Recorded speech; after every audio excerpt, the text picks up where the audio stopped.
Hey guys, tonight you find yourself beneath the leaning walls of a monastery at the edge of a flooded winter road.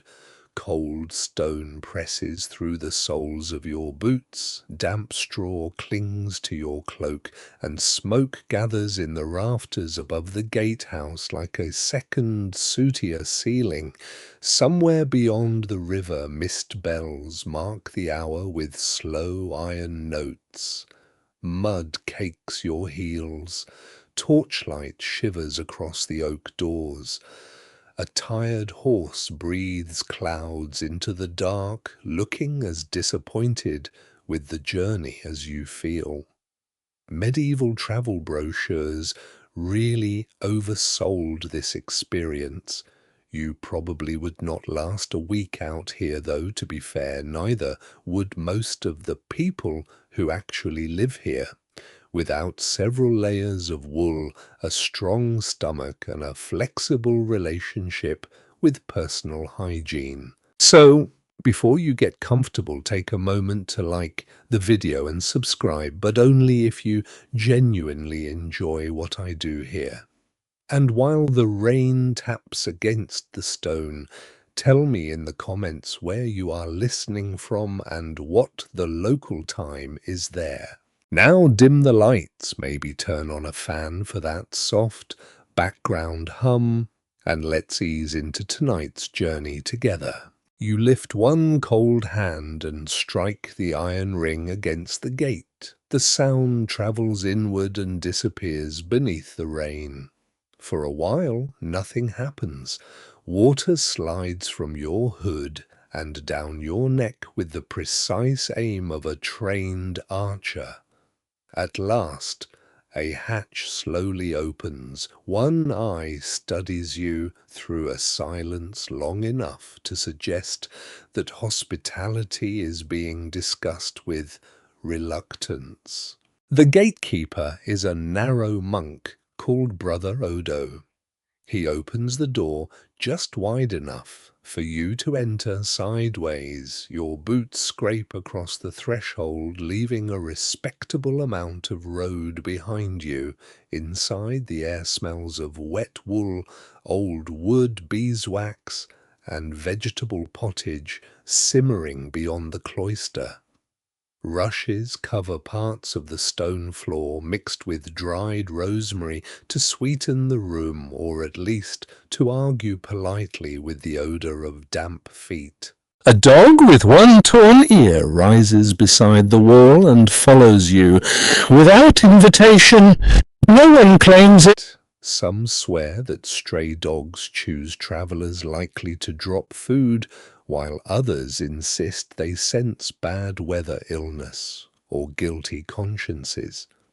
The dog seems mainly interested in the coarse bread tucked into your satchel, a less mystical but more convincing explanation. Brother Odo leads you beneath soot-black rafters toward the guest house.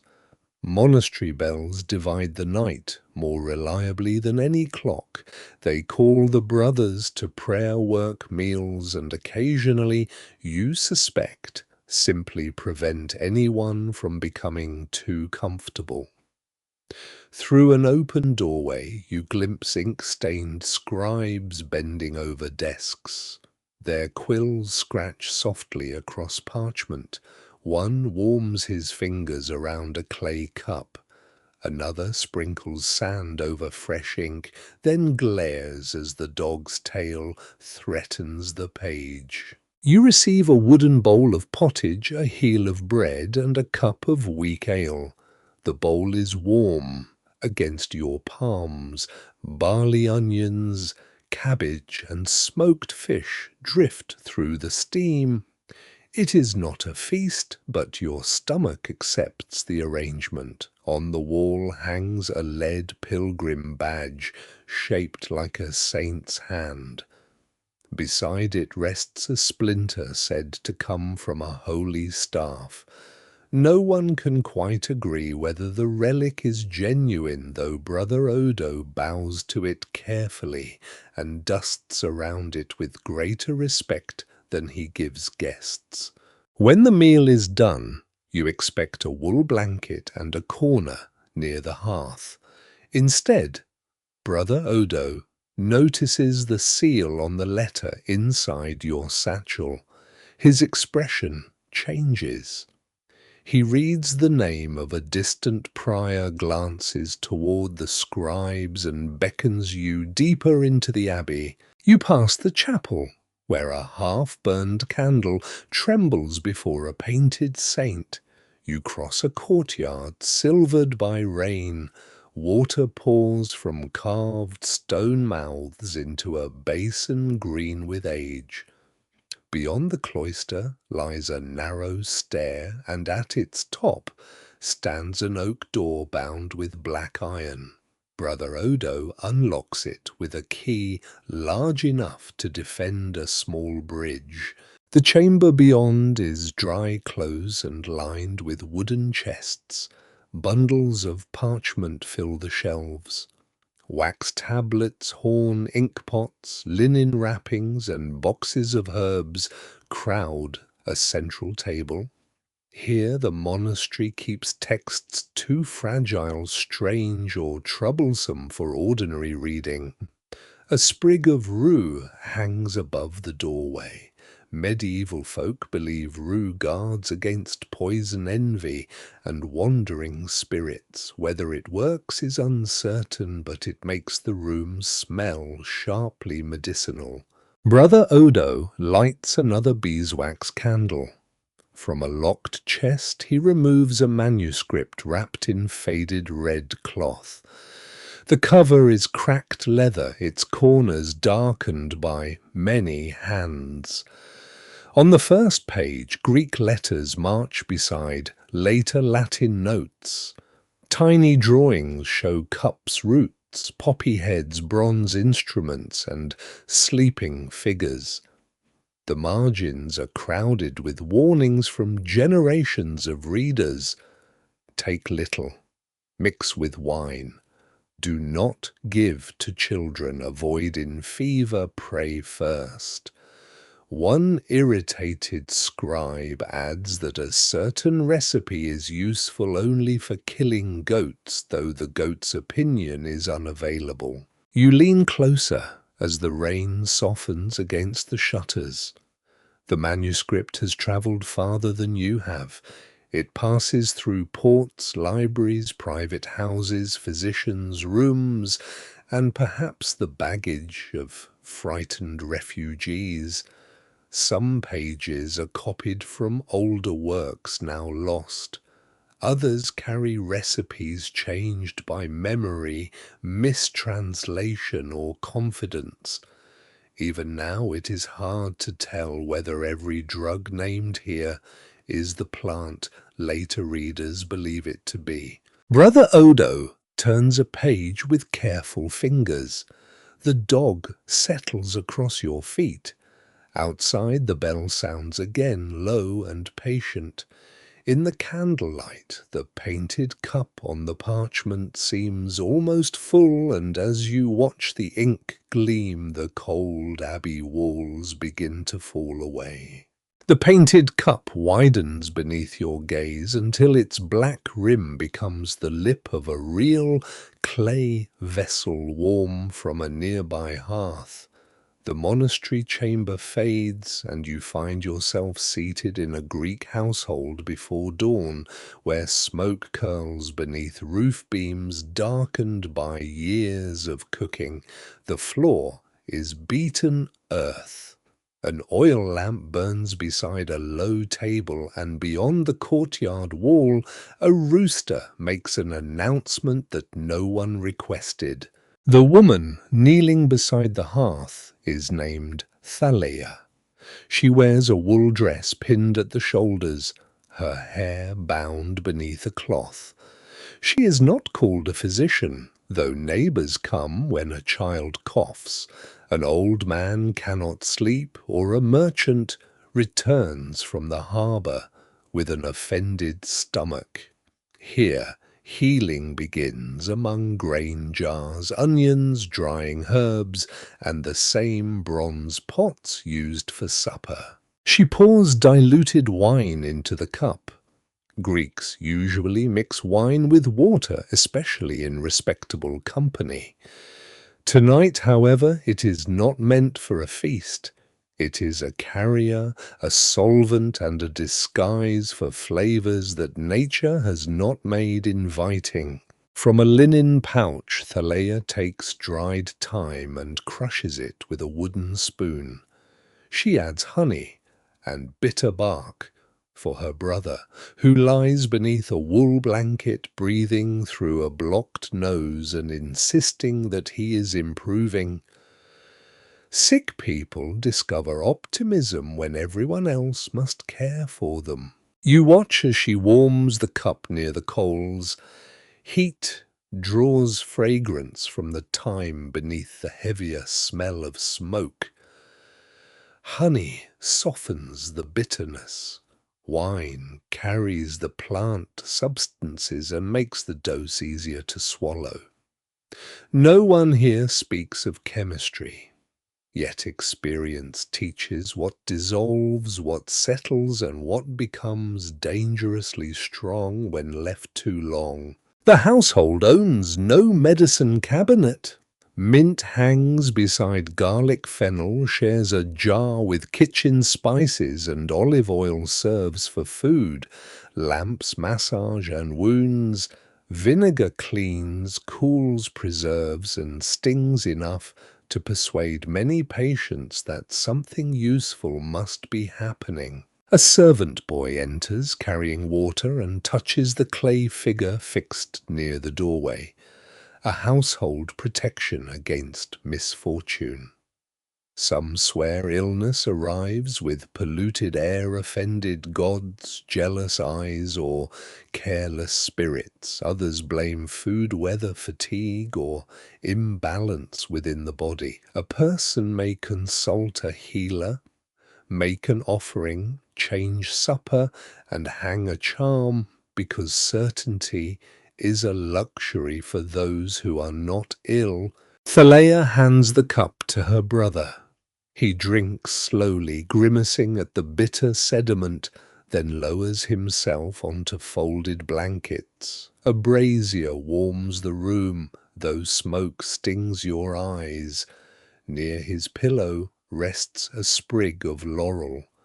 Whether it protects sleep or merely improves the smell of bedding is difficult to say. As morning brightens, neighbors arrive. An elderly woman brings a coughing child. A fisherman asks for something to settle his belly after eating shellfish that seemed suspicious before he ate them. Thaleia asks what each consumed, touches foreheads, studies tongues, and notices dry, pale, flushed, or damp skin. For the child, she mixes honey with warm water and a trace of herb. For the fisherman, she prepares watered wine with mint and fennel. She measures with pinches, spoonfuls, small cups, and memory. Age, strength, season, and an empty stomach matter. Ancient medicine can be observant, yet remains vulnerable to guesswork. One pinch may comfort, two may cause vomiting, three may reveal how far away the nearest competent healer lives. By midday the room smells of crushed leaves and sour wine. Thaleia opens a wooden box of stronger ingredients, each wrapped in linen or stored in tiny vessels. One holds saffron, another resin, and a third dark powder. These are costly imported or powerful enough to demand restraint. She prepares a sleeping drink for a widow who has not rested since her husband died. It begins with a little wine and lettuce seed associated with cooling and quieting the body. She adds honey and fragrant herb, then pauses before another packet. No one can quite agree whether the recipe came from a physician, temple attendant, or aunt famous for successful dreams. The widow waits beside the fountain while the drink cools. Thaleia tells her to eat bread, take only the prepared amount, and lie where someone can hear her breathing. The advice reveals an old understanding: substances that bring sleep can also bring too much of it. You follow the widow into a quieter chamber. The bed is a wooden frame strung with cords covered by wool and linen. An oil lamp burns in a wall niche. On a stool sit water bread and a charm against nightmares made from knotted thread. Some swear the knots trap wandering dreams until morning. The widow drinks, lies beneath the blanket, and listens. A handmill turns in the courtyard. Sandals scrape over stone. Someone pounds garlic. A donkey complains beyond the wall with admirable stamina. The mixture arrives gradually through warm limbs, heavy eyes, and the soft blurring of sound. Back at the hearth, Thaleia washes the cup carefully. She keeps stronger herbs beyond easy reach and marks one packet with red thread. Without printed labels, color, shape, placement, and memory guard against confusion. Yet mistakes happen. A servant may choose the wrong jar, a child may taste honeyed medicine, or a healer may trust a plant gathered in the wrong season. As evening settles, watered wine appears beside bread, olives, lentils, and salted fish. The liquid that carries remedies also carries conversation, ritual, hospitality, and rest. It may strengthen an infusion, calm a patient, or hide danger beneath sweetness. Outside the courtyard, shadows lengthen slowly beneath a quiet violet sky. You lift the clay cup and lamplight trembles across its surface. At the bottom, dark grains drift in slow circles. Thaleia reaches for the next linen packet tied more tightly than the others, and the room grows quieter before she opens it. Thaleia unties the linen packet, and a faint, dusty sweetness rises into the warm room. Inside lie several dried poppy heads, pale and brittle. Their crowns are ringed with tiny holes where seeds once rattled. They look harmless enough, yet everyone near the hearth grows more attentive. She places one capsule and turns it between her fingers. When the green pods were swollen, shallow cuts had been made across their skins. A milky sap had seeped out, thickened and darkened by morning. Scraped away and stored carefully, it became opium, one of the strongest remedies known in the ancient household. You follow her into the courtyard. Dawn settles over a patch of poppies beyond the wall. Their petals are white-purple and bruised red. Bees drift lazily between the flowers. Dew gathers on the stems, and the earth is cool beneath your sandals. An older gardener named Menon carries a curved blade. He warns you not to cut too deeply. The aim is to wound the pod without opening it entirely. Too shallow and little sap appears. Too deep and the plant is spoiled.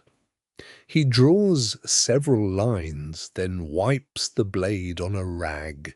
Some swear poppies sprang from the tears of a goddess. Others say sleep itself hides inside their heads. No one can quite agree whether stories began as explanations or as reminders that the plant demands respect. By the following morning, dark beads cling to the cuts. Menon scrapes them into a shell. The quantity is small, and that is part of its value. A whole field gives only a modest lump of resin, while merchants, physicians, midwives, and families all want some. Back inside, Thaleia crushes a dried capsule and mixes a measured trace with honeyed wine. Her patient is a stoneworker whose shoulder has ached since a block slipped from a cart. The skin is unbroken, but every movement makes him wince. She warms the mixture and tells him to drink only half. The first effect is not dramatic. His breathing slows. The tight line between his eyebrows softens. He rests his arm against a folded cloak and says the pain feels farther away, as though it belongs to someone seated at the opposite end of the room. This is useful enough to seem miraculous. Poppy remedies may quiet severe pain, calm intestinal distress, ease persistent coughing, and bring sleep when suffering makes rest impossible. A healer may combine them with wine, vinegar, honey, saffron, or other herbs. The preparation changes according to the patient, the illness, and the confidence of whoever holds the spoon. Confidence, unfortunately, is easier to obtain than accuracy. A young mother arrives carrying a child with a harsh cough. Thaleia does not reach immediately for the poppy. She listens, watches the child breathe, and prepares honey with warm water first. Strong sleep can silence coughing, but it can also slow breathing. Even without modern measurements, careful healers understand that children and frail elders are especially vulnerable. The mother nods, though worry makes patience difficult.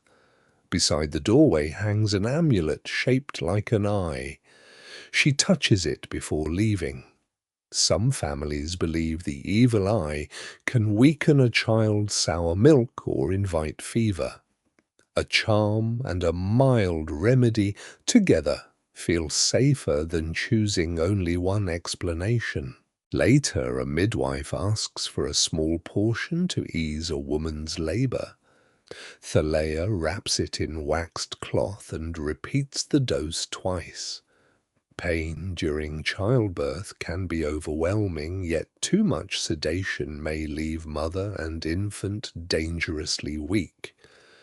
The women speak softly, their knowledge carried through memory rather than written rules.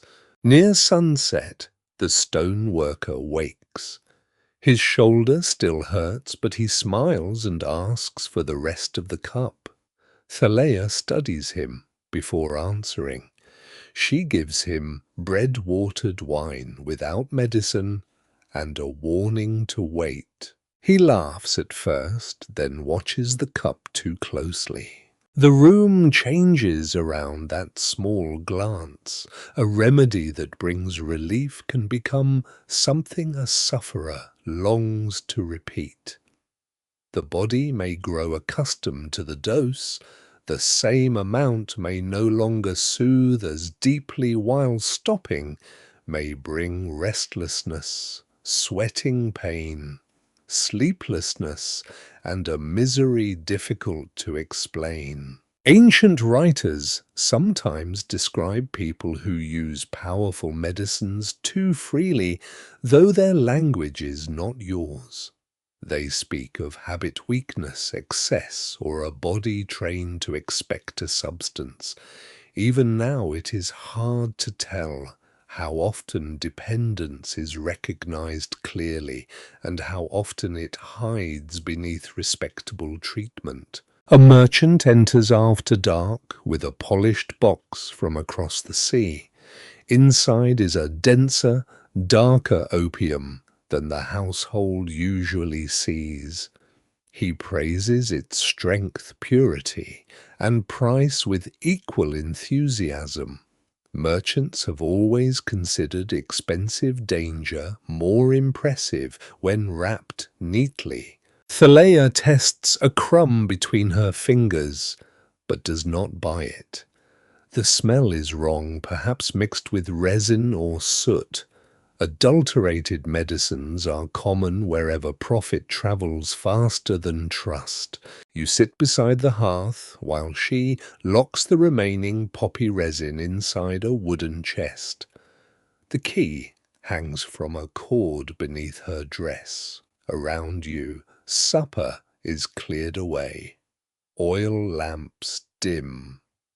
The widow sleeps quietly in the adjoining room, and the stoneworker shifts beneath his cloak, dreaming without complaint. Outside, wind passes through the dry poppy stalks with a soft, rattling sound.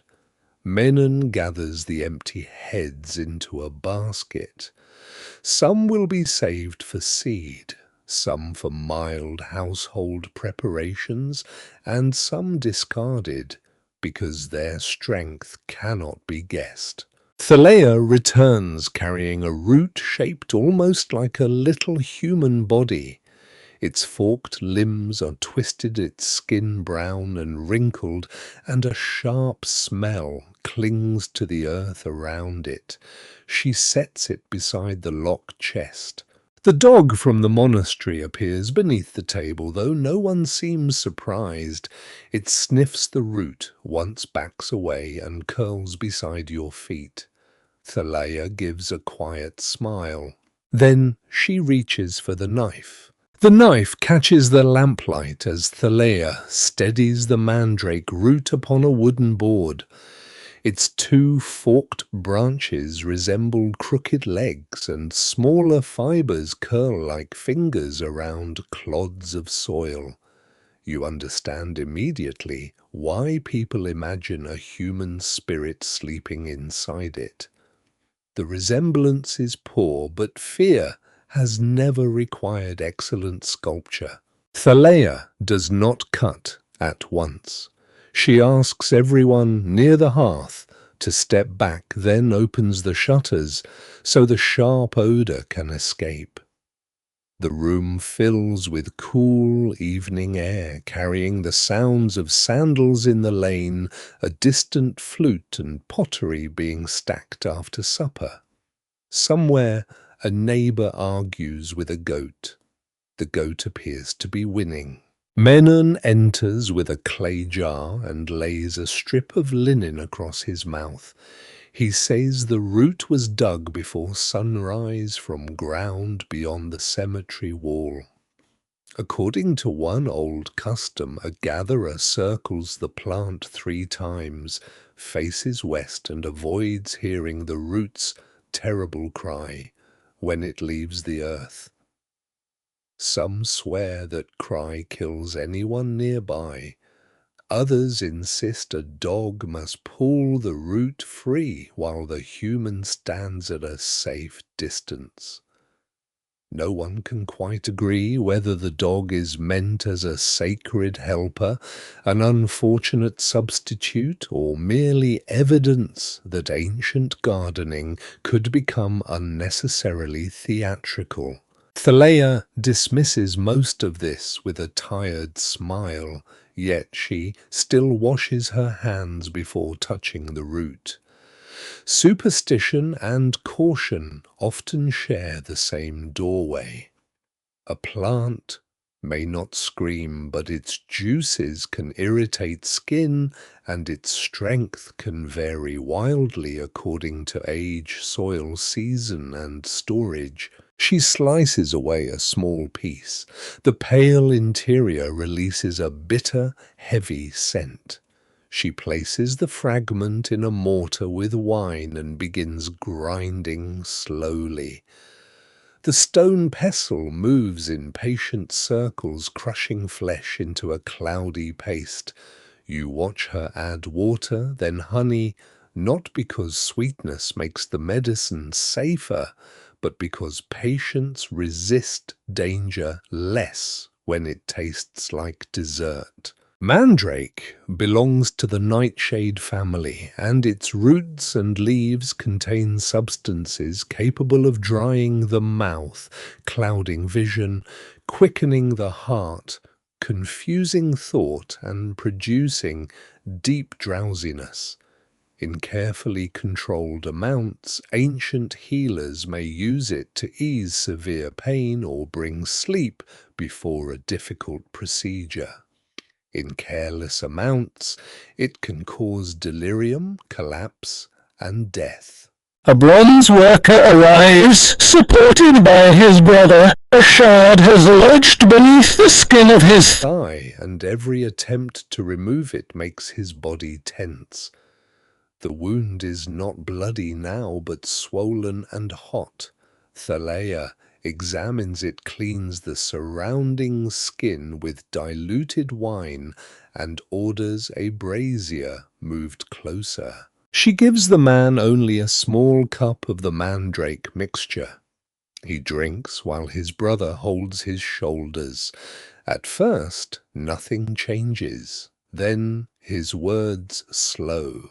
His eyes lose focus. His hands relax against the wool blanket. Thaleia waits, counting his breaths and watching the color of his face. A physician called Philon arrives with a leather case of instruments. Inside lie bronze probes, hooks, forceps, and a small knife wrapped in linen. He smells the cup, asks exactly how much root was used, and frowns in the professional manner of someone who wishes everyone to know he could have frowned sooner. Together, Thaleia and Philon position the patient near the lamp. You hold the lamp steady while Philon opens the wound, just enough to reach the shard. The man groans once, but does not struggle. Mandrake does not erase all pain, and ancient anesthesia is neither predictable nor complete. Still, it can soften awareness and make treatment possible when fear and agony would otherwise defeat both patient and healer. The shard comes free. Philon washes the wound, applies wine and a dressing of clean linen, then warns the brother to keep the man awake enough to answer until the medicine begins to fade. No one leaves him alone. His breathing is checked, his lips moistened, and his pulse felt at the wrist. Across the courtyard, servants shake old rushes from the floor and spread fresh ones mixed with lavender. A pot of lentil pottage thickens near the hearth. Ordinary life continues around the sleeping patient as it always does around illness. Bread must still be baked, lamps must still be trimmed, someone must still remember where the clean cloths are hidden. Beyond the wall, a watchman calls the hour and shutters close one by one nearby. An elderly nurse tells you that mandrake also assists fertility, drives away demons, and protects treasure when carved into a little figure. She keeps a dried piece in a pouch beside a blue bead and a tiny bone. Even now it is hard to tell whether such charms are trusted as medicine, magic, comfort, or all three at once. Near midnight, the bronze worker wakes thirsty and confused. He tries to rise, mistakes his brother for a tax collector, and complains about imaginary birds nesting in the ceiling. Philon gently pushes him back onto the blanket. Hallucinations are not interpreted as entertainment. They are a warning that the dose has reached deeply into his mind. Thaleia empties the remaining drink into the ashes rather than saving it. She scrubs the cup mortar and knife separately, then locks the root beside the poppy resin. Strong medicines demand boundaries, though wooden chests and iron keys cannot protect against ignorance. The dog beneath the table lifts its head as another packet appears. This one smells of dry leaves, dust, and something faintly sour. Thalea loosens the cord, revealing grey-green henbane and darker fragments that may be nightshade. Outside, the moon rises above the courtyard wall. The bronze worker sleeps under watch. The mandrake lies silent in its chest, disappointing every legend that promised a scream. Thalea touches one henbane leaf with the tip of her knife, and the flame beside you bends, as though the room itself has drawn a cautious breath. The bent flame steadies, but the room remains watchful. Thalea lifts the henbane leaf with the knife and lays it on a square of linen. Its surface is dull and hairy, its edges uneven, and its smell unpleasantly bitter. Nothing about it invites trust. This perhaps is the plant's most honest quality. She explains that henbane may quiet pain, ease spasms, encourage sleep, and dull the senses before treatment. Yet the same leaf may also dry the mouth, blur the eyes, race the heart, and fill the mind with sights that do not exist. The distance between relief and disaster can be smaller than the width of her thumbnail. A young potter named Damaris is brought into the courtyard by two relatives. Her jaw aches from a broken tooth, and swelling has spread along one cheek. She has not slept for 2 nights. Every pulse of pain makes her grip the edge of her cloak. Phelon examines her carefully, then speaks with Thalea in low voices. They do not begin with the strongest drug. Warm water, wine, oil, herbs, and pressure are tried first. A cloth scented with mint is placed against her face. She chews soft bread soaked in broth. None of it reaches the deep, relentless ache. At last, Thalia crushes a tiny portion of henbane seed and mixes it with wine. She measures less than a careless hand might choose. Damaris drinks while seated near the brazier, watched by her sister.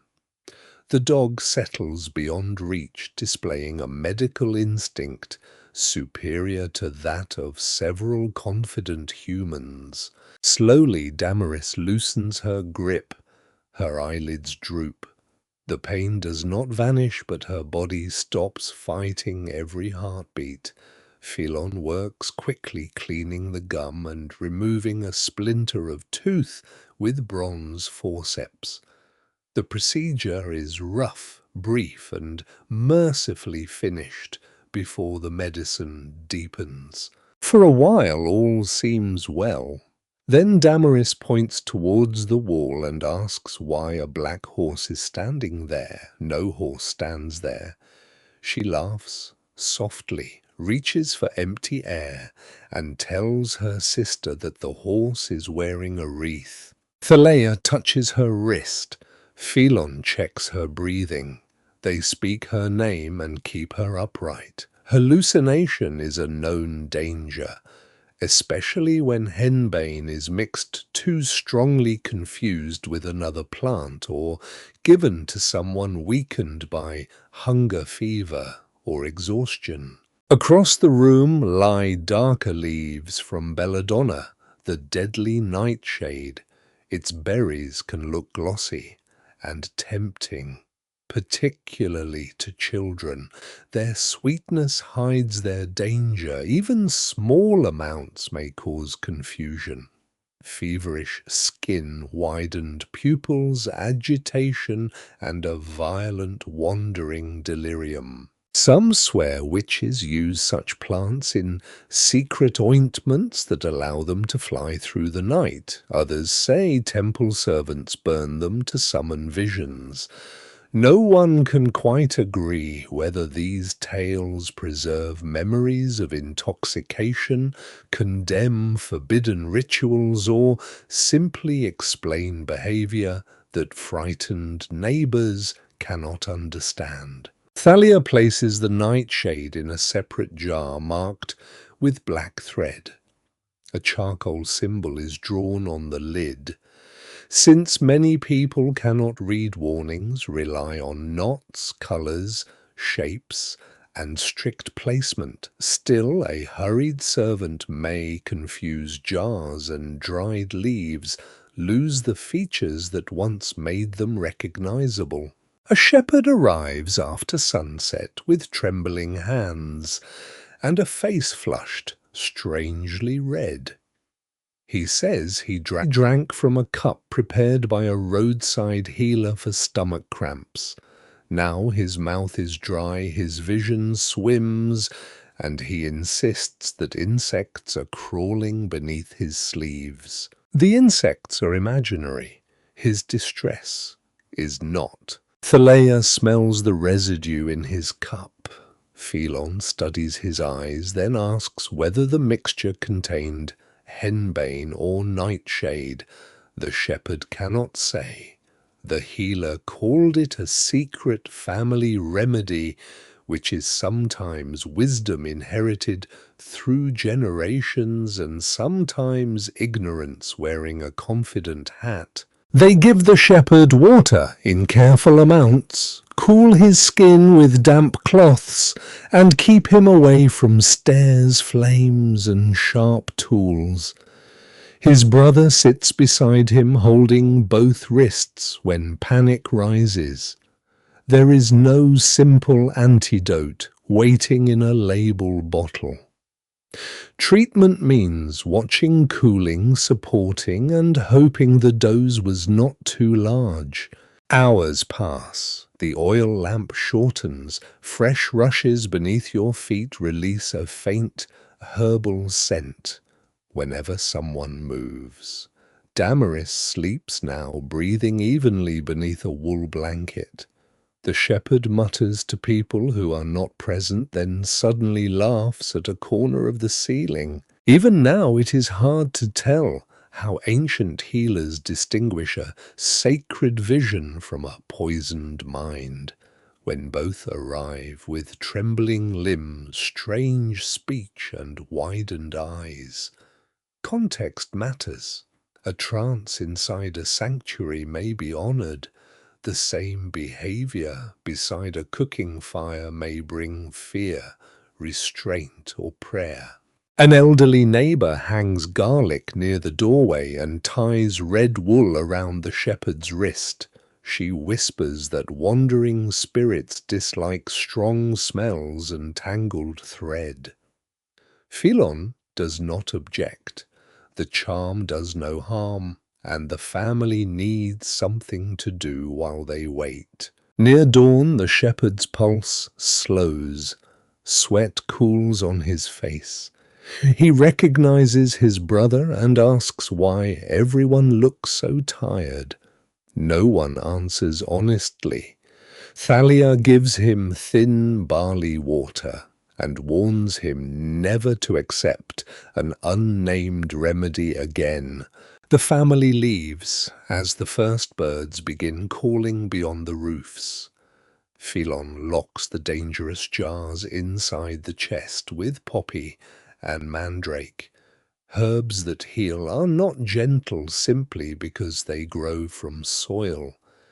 Nature offers no promise that what is ancient, green, or sacred is safe. You step into the courtyard where smoke hangs low above the tiles. The dog follows. Beyond the gate, a pale road stretches toward distant hills, and a procession of pilgrims carrying branches, baskets, and small clay cups. The road gleams softly with morning dew. A bell sounds far away. Thalia places a travel cloak around your shoulders and points toward the sacred road, where another drink waits beneath another name. You join the pilgrims as the sun lifts over the hills, turning the dew on the sacred road into a pale ribbon of light. Sandals whisper over packed earth. Donkeys carry baskets of barley wool cloaks and clay vessels sealed with wax.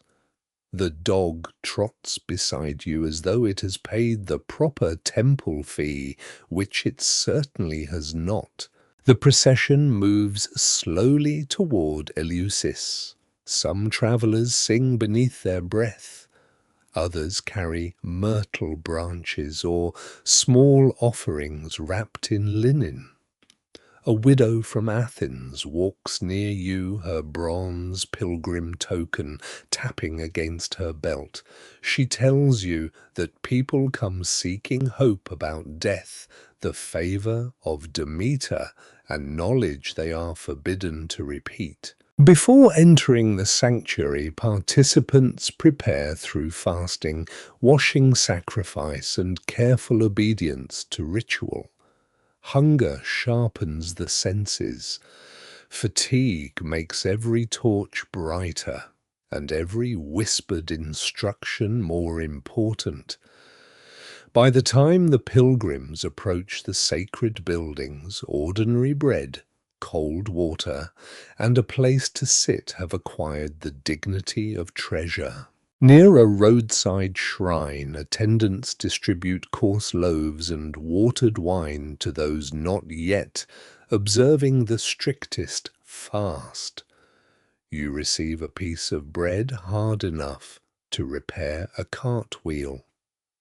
The dog accepts it without complaint, proving that religious devotion and appetite can occasionally share the same face. Monastery bells no longer mark the hours here, yet your memory supplies their patient rhythm. Instead, heralds call the procession onward. Dust rises around bare ankles. The air smells of sun-warmed stone olive leaves, animal sweat, and the smoke of distant offerings. At Eleusis, high walls conceal the inner rites. You pass through crowded courtyards where priests, attendants, citizens, foreigners, and slaves wait beneath the afternoon heat.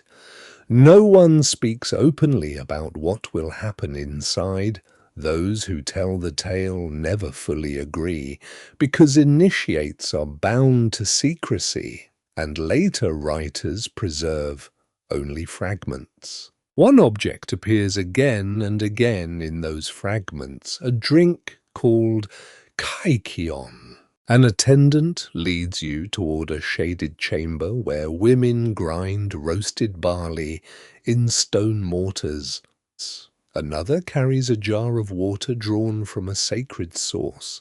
Mint leaves lie on a wooden tray, releasing a cool fragrance whenever fingers brush them. The ingredients seem simple enough: water, barley meal, and pennyroyal or another mint-like herb. The drink is stirred rather than refined. Its name suggests something mixed or stirred together. Grain swirls through the liquid and settles quickly when the spoon stops.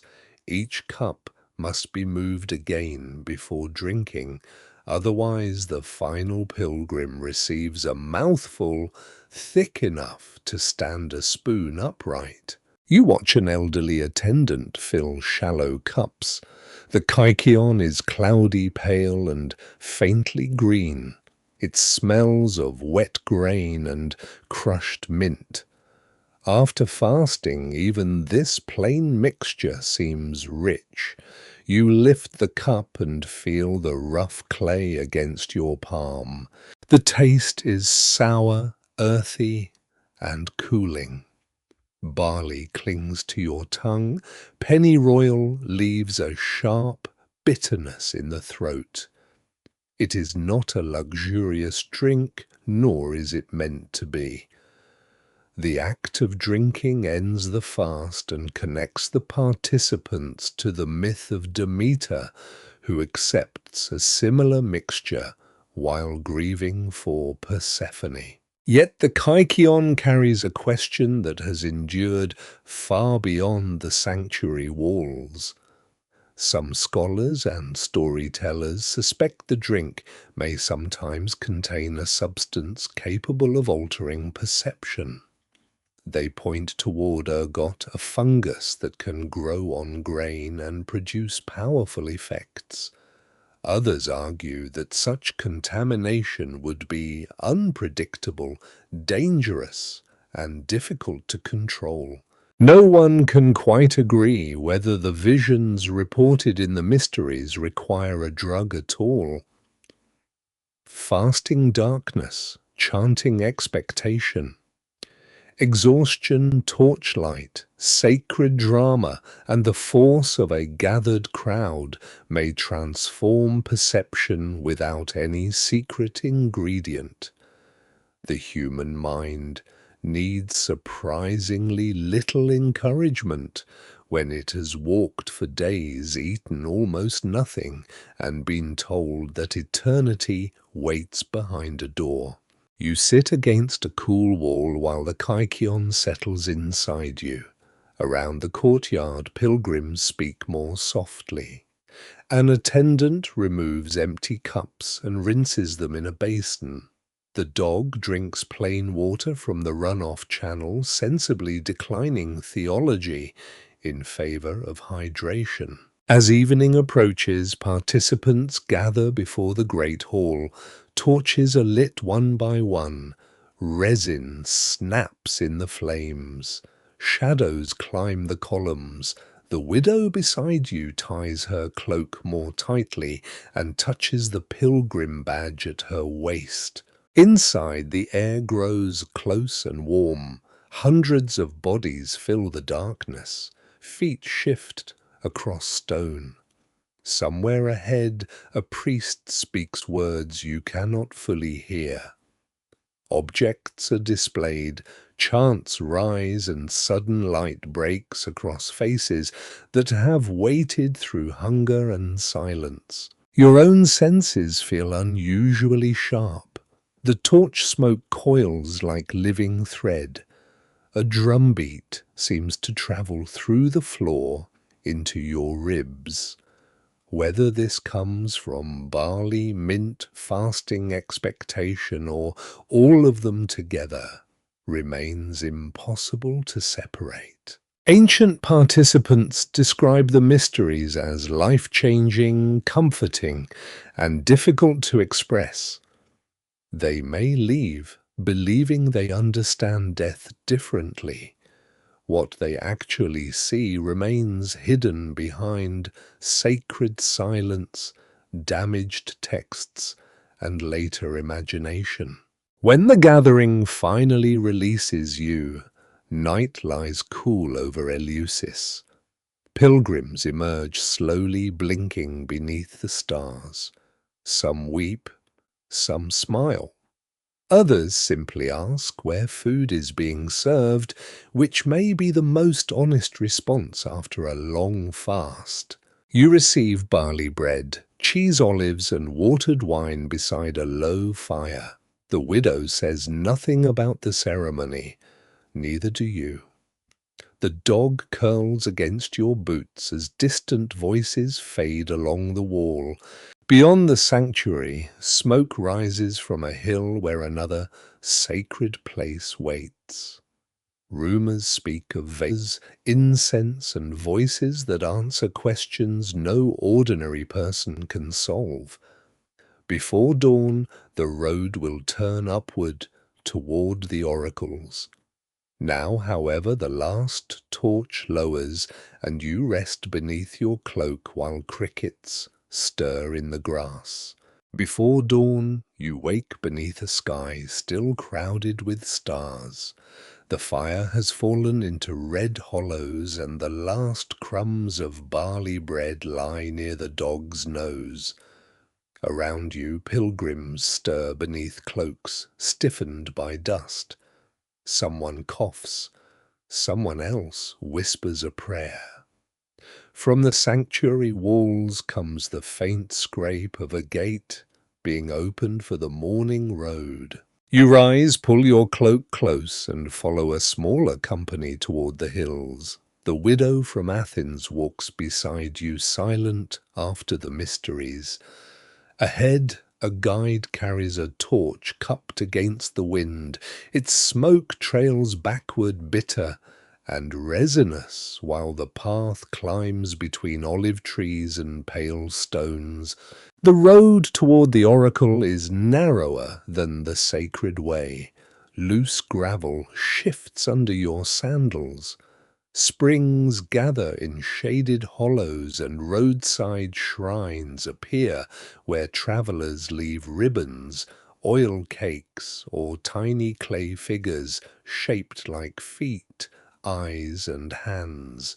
Some seek healing, others seek answers. Most would probably accept both provided the gods keep the explanation brief. By mid-morning, the valley below disappears beneath mist.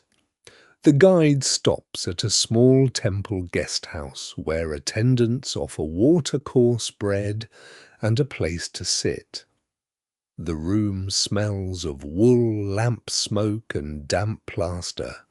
Rushes cover the floor mixed with bay leaves to discourage insects. Whether the insects respect sacred boundaries is uncertain. An old attendant named Lycon examines each visitor. He asks about fasting illness, recent dreams, and the question intended for the oracle. Those who arrive feverish, drunk, or unable to stand are told to wait. Prophecy, it seems, requires at least a modest ability to remain upright. You wash your hands in cold spring water. The shock travels through your fingers and wrists. Nearby, a woman ties a strip of red wool around a laurel branch. She hopes to learn whether her husband will return from sea. A farmer carries a wax tablet asking when to plant after a season of strange rain. A magistrate guards his questions so carefully that everyone assumes it concerns money. No one can quite agree how the oracle's visions begin. Some swear that vapors rise from a crack beneath the temple, carrying the breath of the god. Others speak of burning laurel, sacred water fasting, rhythmic chanting, or the strain of long preparation. The stories are layered like soot upon rafters, each generation darkening the one below. At noon, attendants lead you toward the temple. White stone shines beneath the sun. Bronze offerings line the approach. Tripods shield statues and bowls dedicated after victories, recoveries, and narrow escapes. Their surfaces flash like trapped fire. The dog is stopped at the outer court and sits with an expression of personal betrayal. Inside, the air cools. Footsteps echo through corridors worn smooth by generations of anxious visitors. Beeswax candles burn before images of the gods, although daylight still enters from high openings. Laurel leaves hang in bundles along the walls. Their scent grows stronger as you descend. A priest gives each visitor a place to wait. Questions are spoken softly and recorded on tablets. Before the consultation, the prophetess is said to purify herself, drink from a sacred spring, and chew or hold laurel. Some accounts place her upon a tripod above an opening in the earth. Others describe the setting differently. Even now it is hard to tell where ritual ends and later imagination begins. You wait in a dim chamber while incense gathers near the ceiling. The smoke is not thick enough to hide the carved beams, but it softens their edges. Your stomach is nearly empty. The climb has left your legs heavy, and the repeated prayers form a slow pattern that seems to move without you. A bell does not ring here, yet a bronze disc sounds somewhere beyond the wall. One deep note trembles through the floor. Attendants begin a chant. Laurel crackles upon a brazier, releasing sharp green smoke. You feel warmth along your face and cool stone beneath your palms. The prophetess enters wearing pale robes. Her hair is bound simply, and her expression is distant rather than wild.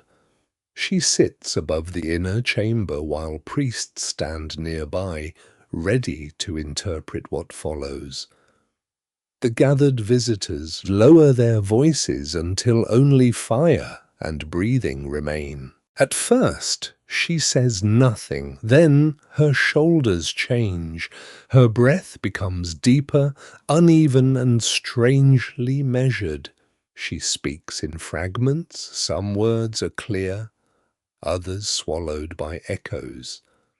The priests listen closely, shaping broken phrases into answers that can be remembered, repeated, and when necessary, blamed upon ambiguity. You cannot tell whether she is intoxicated.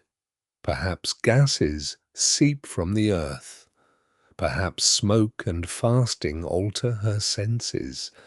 Perhaps training, expectation, music, fear, and sacred authority guide her into a practiced trance. Perhaps several causes meet at once, each too small to explain the whole. Those who tell the tale never fully agree.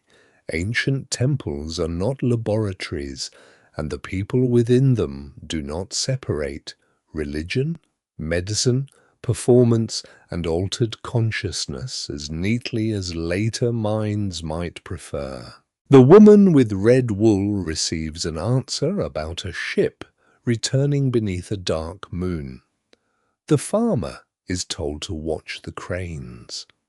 The magistrate leaves looking less pleased than when he arrived, which suggests either divine honesty or an unexpectedly large tax. When your turn comes, the priest asks what you seek.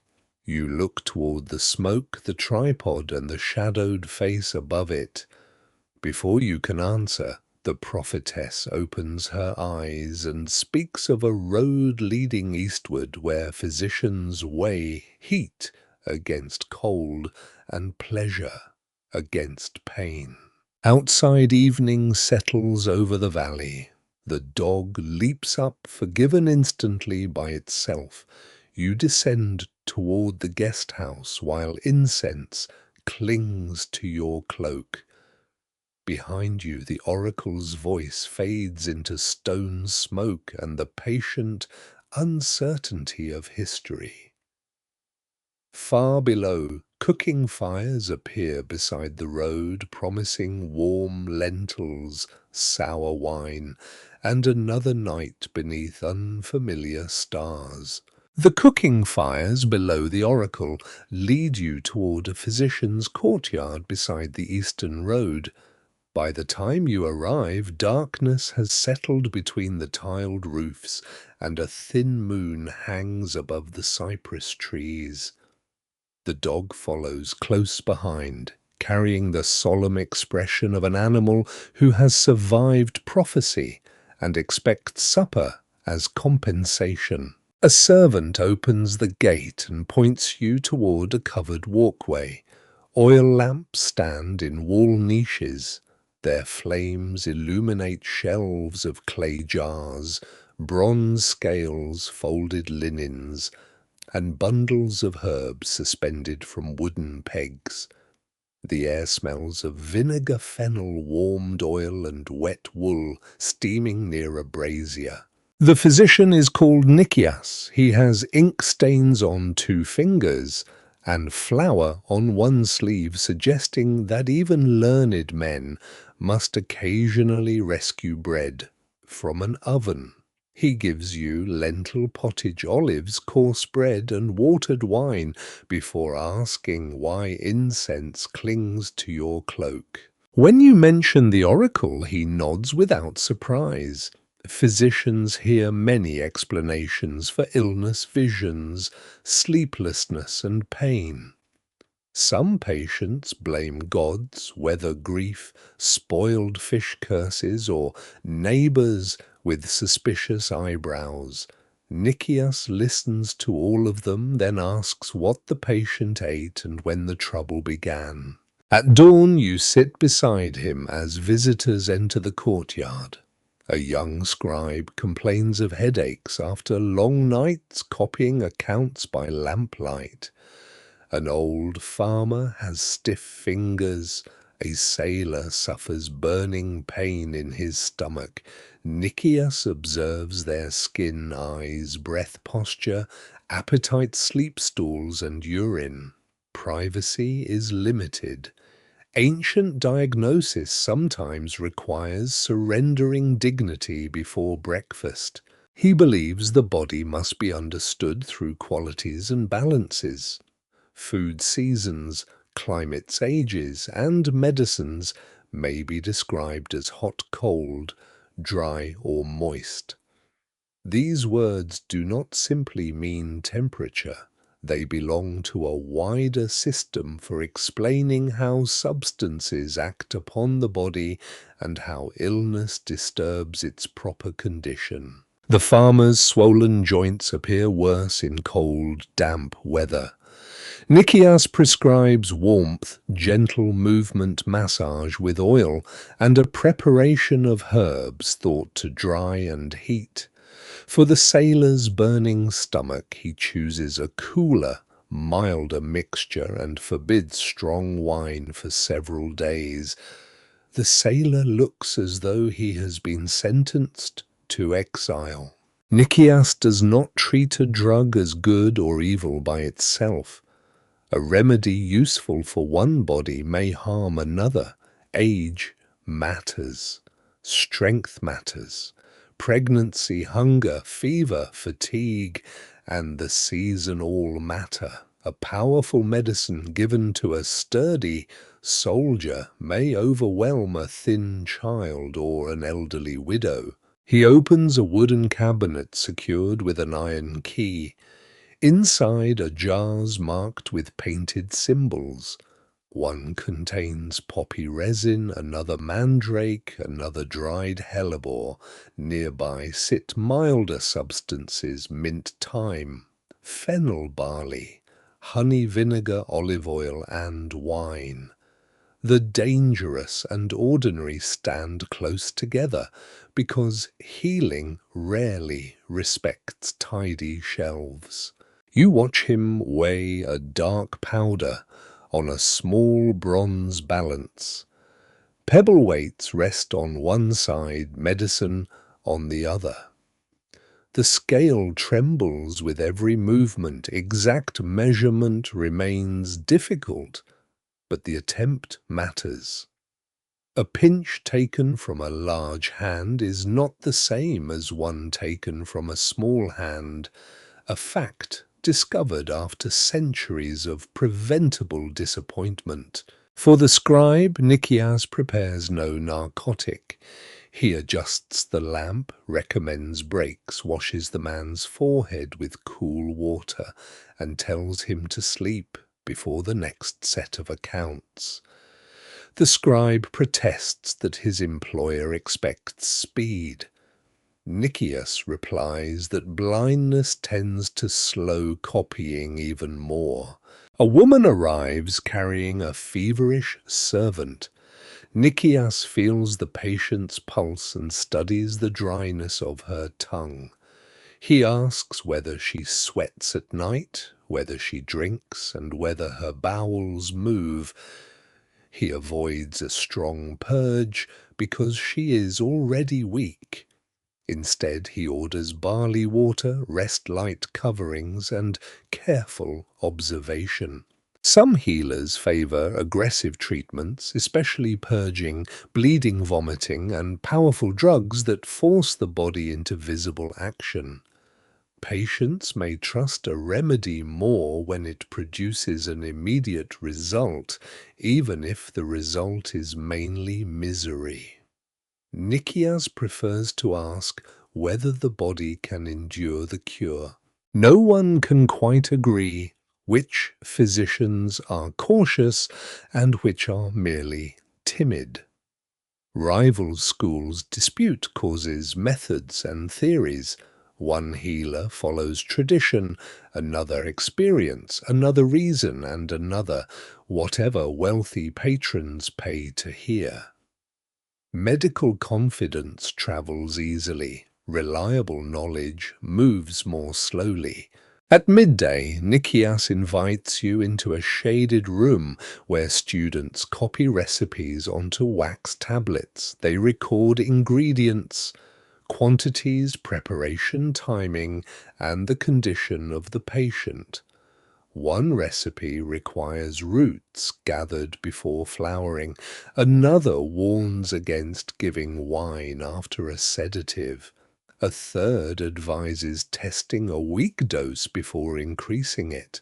The students discuss pleasure and pain as bodily signals.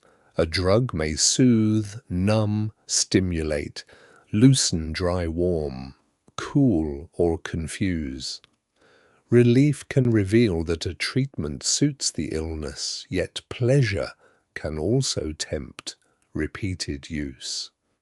Pain may warn of disease, but it may also weaken the patient until rest becomes impossible. Even now, it is hard to tell how consistently such careful reasoning guides practice outside learned households. In villages, remedies pass through memory. In markets, sellers praise every jar. In temples, ritual surrounds treatment. On military roads, speed often matters more than theory. As sunset returns, Nikias closes the cabinet and washes his hands with water and vinegar. The dog sleeps beneath the table beside a fallen crust. Outside, voices rise from a training ground beyond the wall where runners circle beneath torchlight and soldiers drink from bronze cups. Nikias listens, then smiles faintly.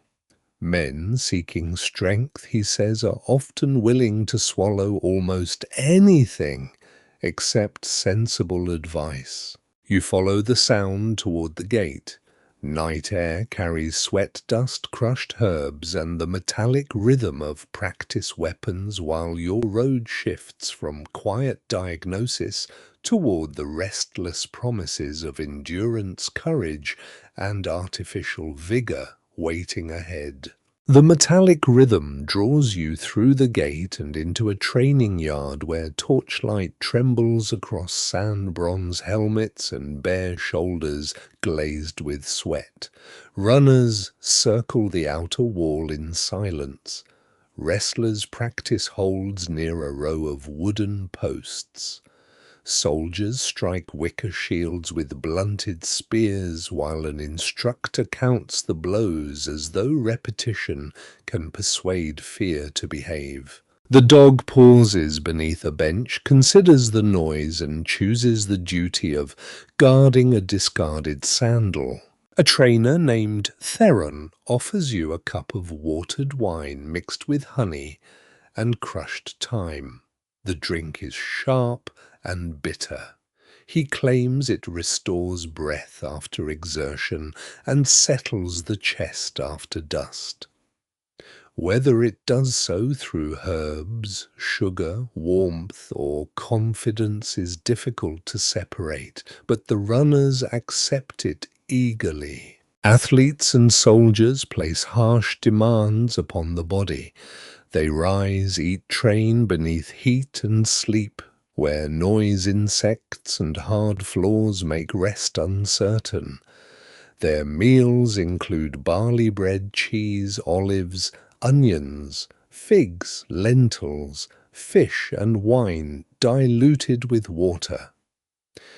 Meat appears less often than later storytellers imagine, except at sacrifices, feasts, or wealthy tables. Near the wall, a young boxer rubs olive oil into his arms. Dust is sprinkled over the oil to improve grip and absorb sweat. Afterward, an attendant scrapes away the mixture with a bronze strigil.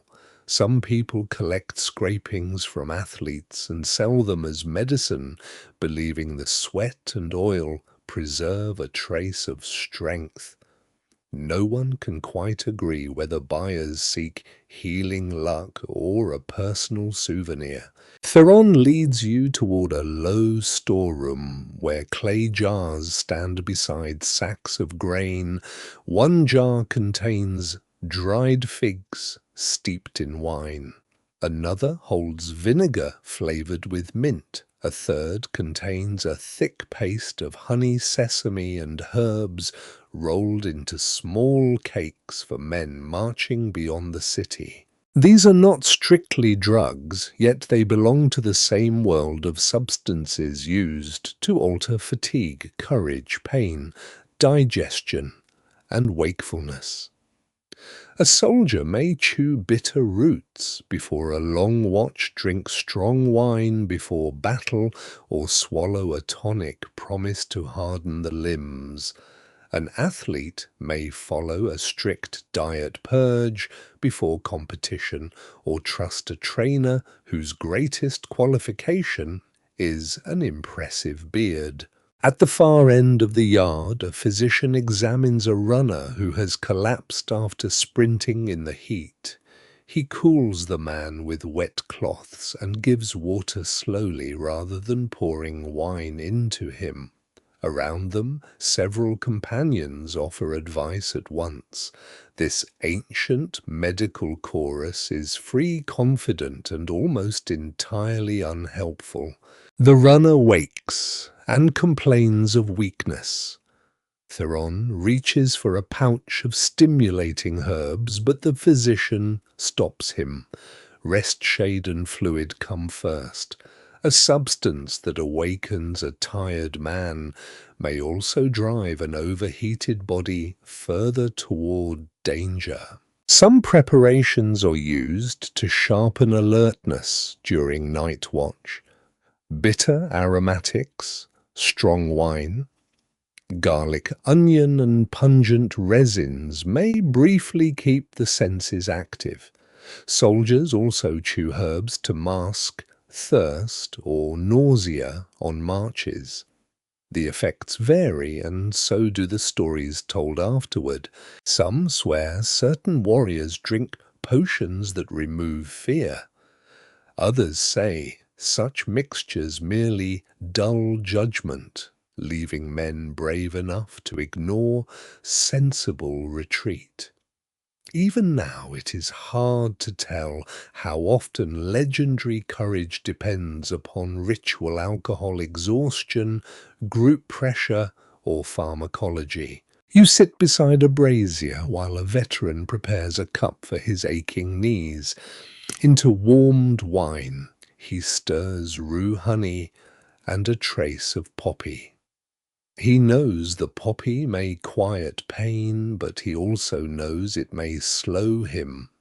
He drinks only after duty, never before guard watch. Years of experience have taught him what speeches about valor usually omit.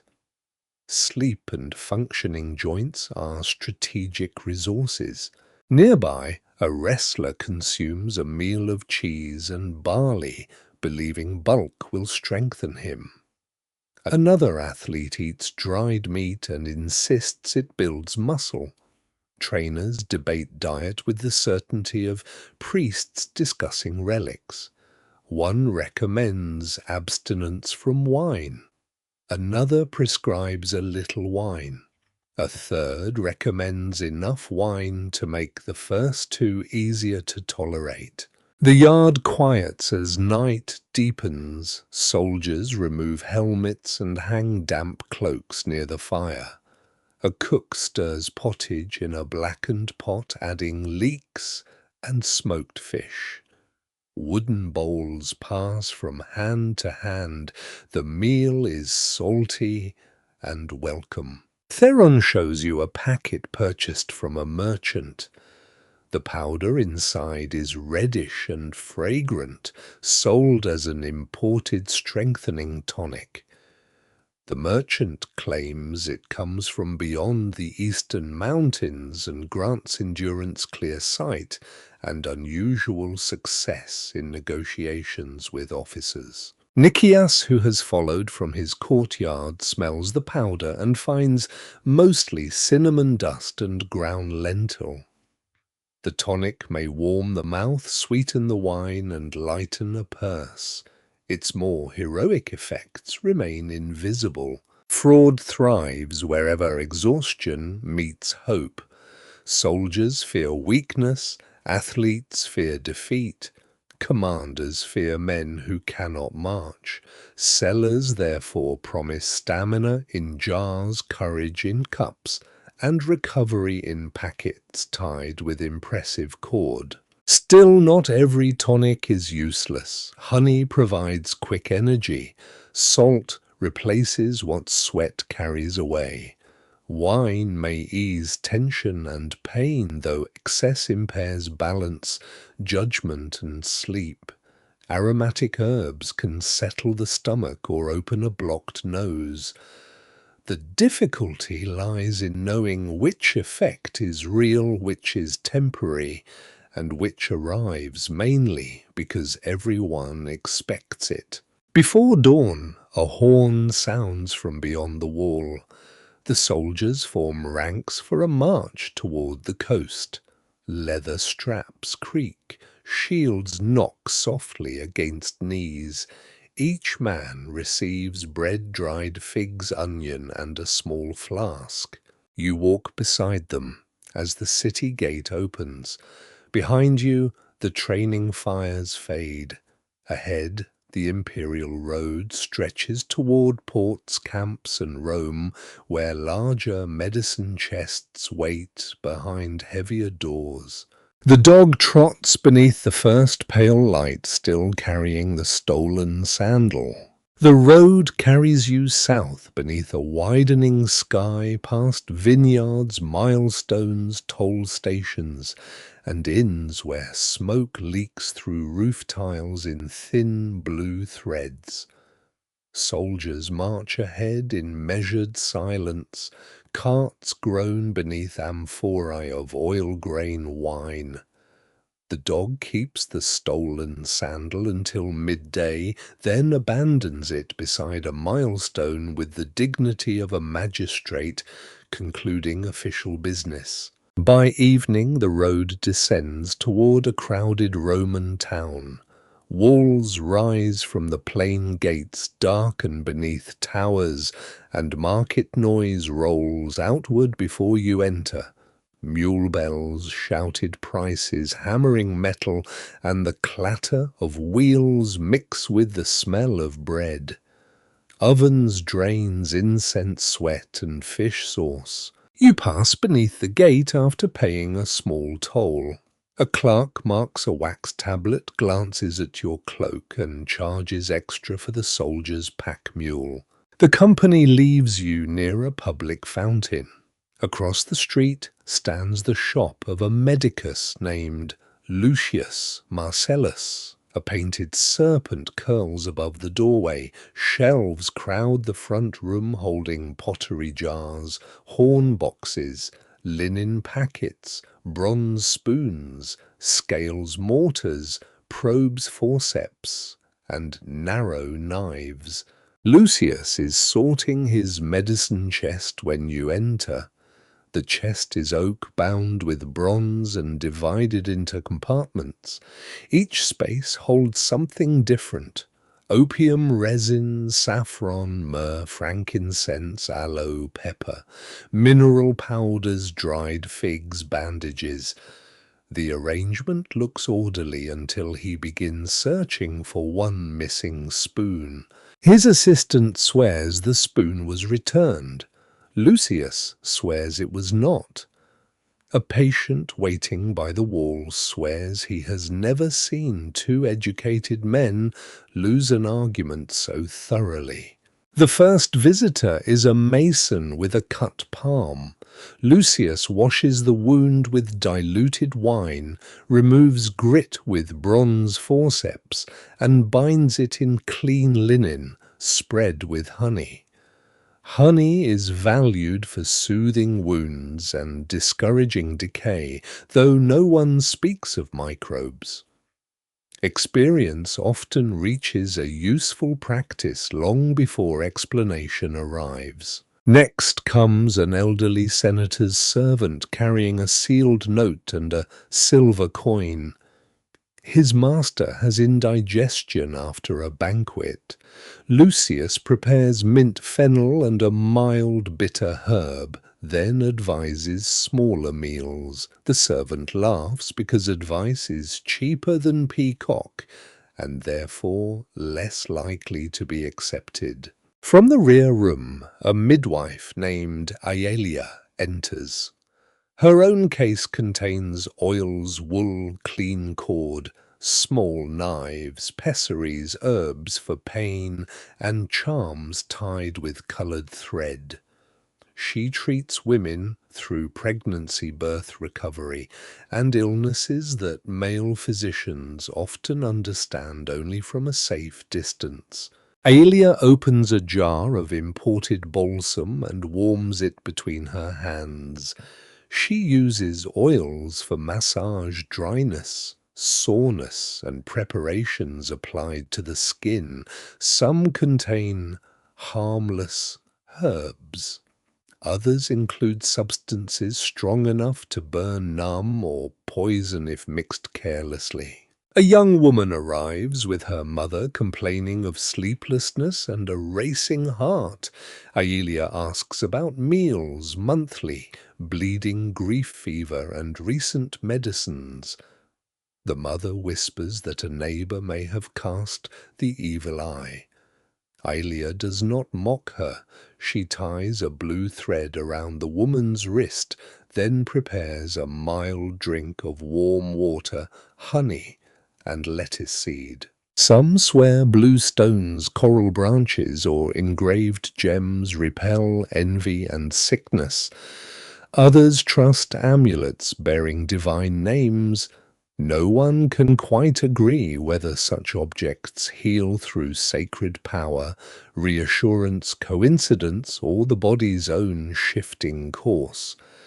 In a Roman house, a charm may hang beside a carefully measured drug, without either seeming out of place. At noon, a military surgeon arrives from the camp outside town.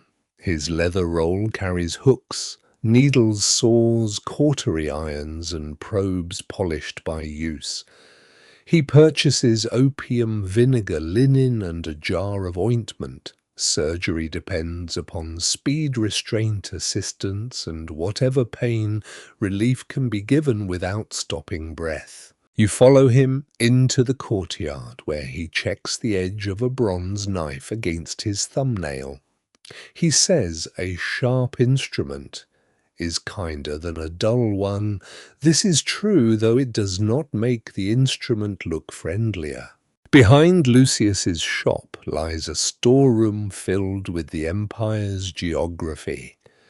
Pepper comes from India. Cinnamon and cassia arrive through eastern routes. Myrrh and frankincense travel from Arabia and Africa. Silphium, once famous from Cyrene, is already scarce enough to inspire complaints, imitations, and exaggerated memories. Saffron comes in tiny packets worth guarding closely. Merchants dilute expensive resins with cheaper gum, mix powders with dust, and sell ordinary roots under exotic names. Lucius tests smell, color, texture, and how a substance burns. Even now it is hard to tell how often these tests expose fraud and how often confidence merely defeats confidence. A household healer enters carrying a basket. She is an enslaved woman from Greece who manages remedies for a wealthy family. Her basket contains garlic cabbage, wine wool oil, and a written recipe copied from an older physician. Learned medicine folk practiced domestic memory and enslaved knowledge meet quietly in her hands. She buys a small amount of poppy for an old man's pain and asks Lucius to mark the dose clearly. He wraps it in parchment, ties it with red thread, and presses his seal into wax. The seal protects reputation more reliably than safety, but both matter. As dusk gathers, shutters close across the street. Bread sellers pack their boards, water carriers make final trips from the fountain. Lucius counts coins while Aelia washes instruments in hot water and wine. The military surgeon leaves toward camp, his case knocking against his hip. You sit beside the open medicine chest, surrounded by scents from every shore of the empire. The dog curls beneath it, finally innocent of footwear. Beyond the shop, laughter rises from a banquet house where lamps are being lit, wine diluted, perfumes opened, and remedies prepared for appetites that have not yet learned restraint. Lucius closes the bronze-bound lid. Then he hands you a cup and points toward the lamp-lit doorway across the street. The cup quietly placed in your hand is empty, but it carries the scent of wine and bitter herbs. Across the street, the banquet house glows through open shutters. Lamps burn along painted walls, and servants hurry beneath garlands of ivy, with trays balanced on their palms. Somewhere inside, a flute begins a slow tune. You cross the street with Lucius and enter beneath a doorway rubbed smooth by guests. The floor is patterned with black and white stones. Cushions line 3 couches arranged around low tables. Bronze lamps throw warm light across silver bowls, carved cups, and platters crowded with olives, eggs, cheese, and small fish glazed with herbs. The host, Gaius Fabius, greets Lucius as though physicians are most welcome before dinner and least welcome after it. He wears a perfumed wreath and speaks with the confidence of a man who has not yet received the bill. A servant pours wine into a mixing bowl, then adds water. Roman diners admire strong wine, but respectable custom favors dilution. The proportion depends upon seasoned company and how quickly someone wishes the evening to become memorable for the wrong reasons. Into the bowl go rose petals, honey, and a trace of spice. Another vessel holds wine steeped with resin. A third contains a darker mixture flavored with myrrh. Some wines are valued for taste, others for age, region, or supposed medicinal power. A host may praise a vintage as strengthening, warming, digestive, or capable of improving poetry. Only the final claim is tested. You recline awkwardly upon a couch while the dog settles beneath the table. Bread arrives with soft cheese, cucumbers, and a sauce heavy with fish and herbs. Servants offer scented water for washing hands, then pass bottles of perfume. Guests dab rose saffron or spikenard onto hair and wrists. Perfume is more than decoration. Fragrance can signal wealth purity, celebration mourning, or sacred favor. Aromatic oils also cover the effects of smoke, crowded rooms, damp wool, and people who have been reclining through several courses. Civilization often begins where everyone agrees not to mention the smell. The first cups loosen conversation. A retired officer tells a story about crossing a river in winter. A lawyer corrects every detail. A poet praises moderation while accepting a refill. Lucius drinks slowly and eats bread between cups, a habit so sensible that no one imitates it. Near the host's couch stands a small table of remedies. There are fennel seeds to chew after rich food mint for the stomach, vinegar diluted with water, and a bitter preparation intended to settle nausea. A jar of rue sits beside honeyed wine. Guests treat these substances as part of dining, not as a separate medical world. Gaius offers you a cup of mulsum wine, sweetened with honey. It slips down easily, which is precisely its danger. Sweetness hides strength, warmth spreads through your chest. The lamps appear softer, the cushions more comfortable, and the lawyer's corrections slightly less unforgivable. The next course brings lentils, mushrooms, sausages, and roast bird. A servant sprinkles pepper over the meat with theatrical care. Imported spices make wealth visible, and visible wealth is one of Rome's favorite seasonings. A guest named Cornelia carries a tiny silver box. Inside are saffron threads and a powdered aromatic she uses when headaches begin. She mixes a pinch into watered wine and drinks carefully.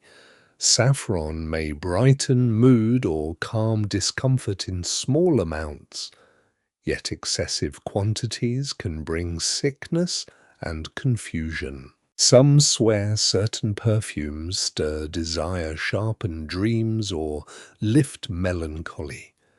Others believe heavy scents can weaken the head and disturb the womb.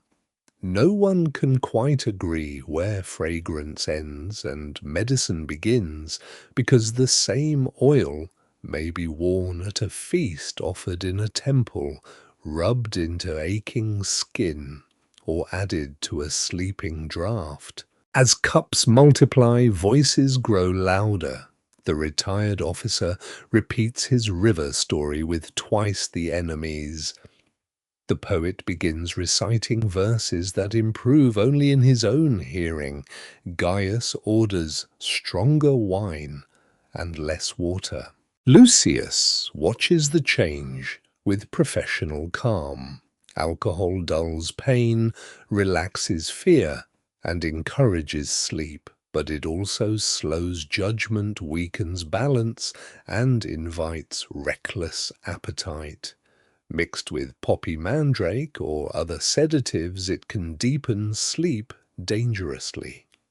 Ancient diners know this unevenly, usually in the way people know that storms are dangerous while still sailing toward them. A servant discreetly gives one guest a digestive powder after he turns pale. Another guest drinks vinegar and belches with enough force to interrupt the flute. The musician pauses, then continues, proving that Roman entertainment requires both discipline and selective deafness. You notice how mood shifts through the room. Compliments become confessions, jokes become insults, softened by laughter. Old grievances rise from beneath garlands and perfume. Wine does not create every feeling, but it unlocks doors that sober caution keeps barred. Cornelia speaks quietly of a cousin who cannot sleep without a poppy mixture. At first it follows illness, later it becomes nightly habit. The dose grows. Without it, the cousin shakes, sweats, and wanders the house until dawn. Even now it is hard to tell whether families name such dependence clearly or hide it beneath words like weakness, grief, or delicate nerves. Near midnight, dessert arrives, dates stuffed with nuts, honey cakes, and fruit soaked in wine. The dog receives a scrap of plain bread, having shown greater restraint than most guests. Gaius calls for incense. Frankincense smoulders in a bronze dish, sending pale threads into the rafters. The room grows hazier. Heat, perfume, food, smoke, and drink settle together until every sensation seems wrapped in wool. Lucius places a steadying hand beneath your elbow as you rise. Outside, the street is cool and nearly empty. Behind you, laughter continues beneath the lamps. Ahead, carts wait at the city gate loaded with spices, resins, roots, and sealed jars bound for roads stretching across the empire. The dog follows, carrying a honey cake. No one remembers giving it. The carts creak forward before sunrise. You walk beside the first wagon as the city gate opens and the road beyond appears beneath a low bank of mist. Amphorae knock softly against one another under padding. Sealed boxes hold resins, roots, powders, dried leaves, and threads of saffron wrapped in waxed cloth. The merchant in charge is called Cassian. He wears a fur-lined travelling cloak, rings, and the worried expression of a man whose fortune can be ruined by rain thieves, insects, or one dishonest customs officer. He checks every rope twice, then checks the men who checked the ropes. Lucius has entrusted you with a list of medicines needed by physicians farther north. Opium travels in packets hidden inside jars of dried figs. Saffron rests in narrow horn containers. Frankincense and myrrh occupy heavy sacks that perfume the entire wagon. Pepper, cinnamon, aloe, and imported gums are packed beneath wool. Near the rear lies a bundle of hemp. Its fibers may become rope cloth or cord, but some leaves and preparations are also valued for their effects upon pain, mood, and sleep. Ancient references to cannabis are scattered and uncertain. No one can quite agree how widely it is used as a drug in Roman lands, or whether certain descriptions refer to smoke food medicine or merely the plant's industrial uses. The dog trots beneath the axle guarding its stolen honey cake. By mid-morning, the caravan reaches a toll station beside a stone bridge. A clerk sits beneath an awning with wax tablets, scales, and a cup of sour wine. He inspects the seals, asks where the goods began their journey, and calculates the market toll with the calm creativity of a poet composing tragedy. Cassian protests that medicinal resin should be taxed less than perfume. The clerk replies that the same resin may become either. This is true, which makes the answer especially irritating. You wait while pack mules drink from the river. Mist lifts from the water, revealing willow roots and broken pottery near the bank. Travellers crowd the bridge, pilgrims wearing shell badges, soldiers returning to camp, peasants with onions, and a monk carrying a locked chest of books. Cassian pays in clipped coins, muttering that commerce would be pleasant if it involved neither roads nor officials. Beyond the bridge, the route divides. One branch runs towards the mountains, another descends toward the coast. You take the coastal road where salt wind reaches inland before the sea appears. Villages cling to hillsides, their storehouses filled with winter grain, smoked fish oil, and dried beans. At an inn, Cassian opens one jar for inspection. Inside is dark poppy resin purchased through Eastern traders. He touches a crumb to warm metal and watches how it softens and smells. Good opium should behave in familiar ways, though familiar does not mean safe. Adulteration may include gum-flower soot or weaker resin. A local healer asks to buy a small amount for an old woman dying in pain. Cassian measures it on a bronze scale and wraps it carefully. He tells the healer to use less than she thinks necessary. This may be caution, compassion, or concern for his reputation.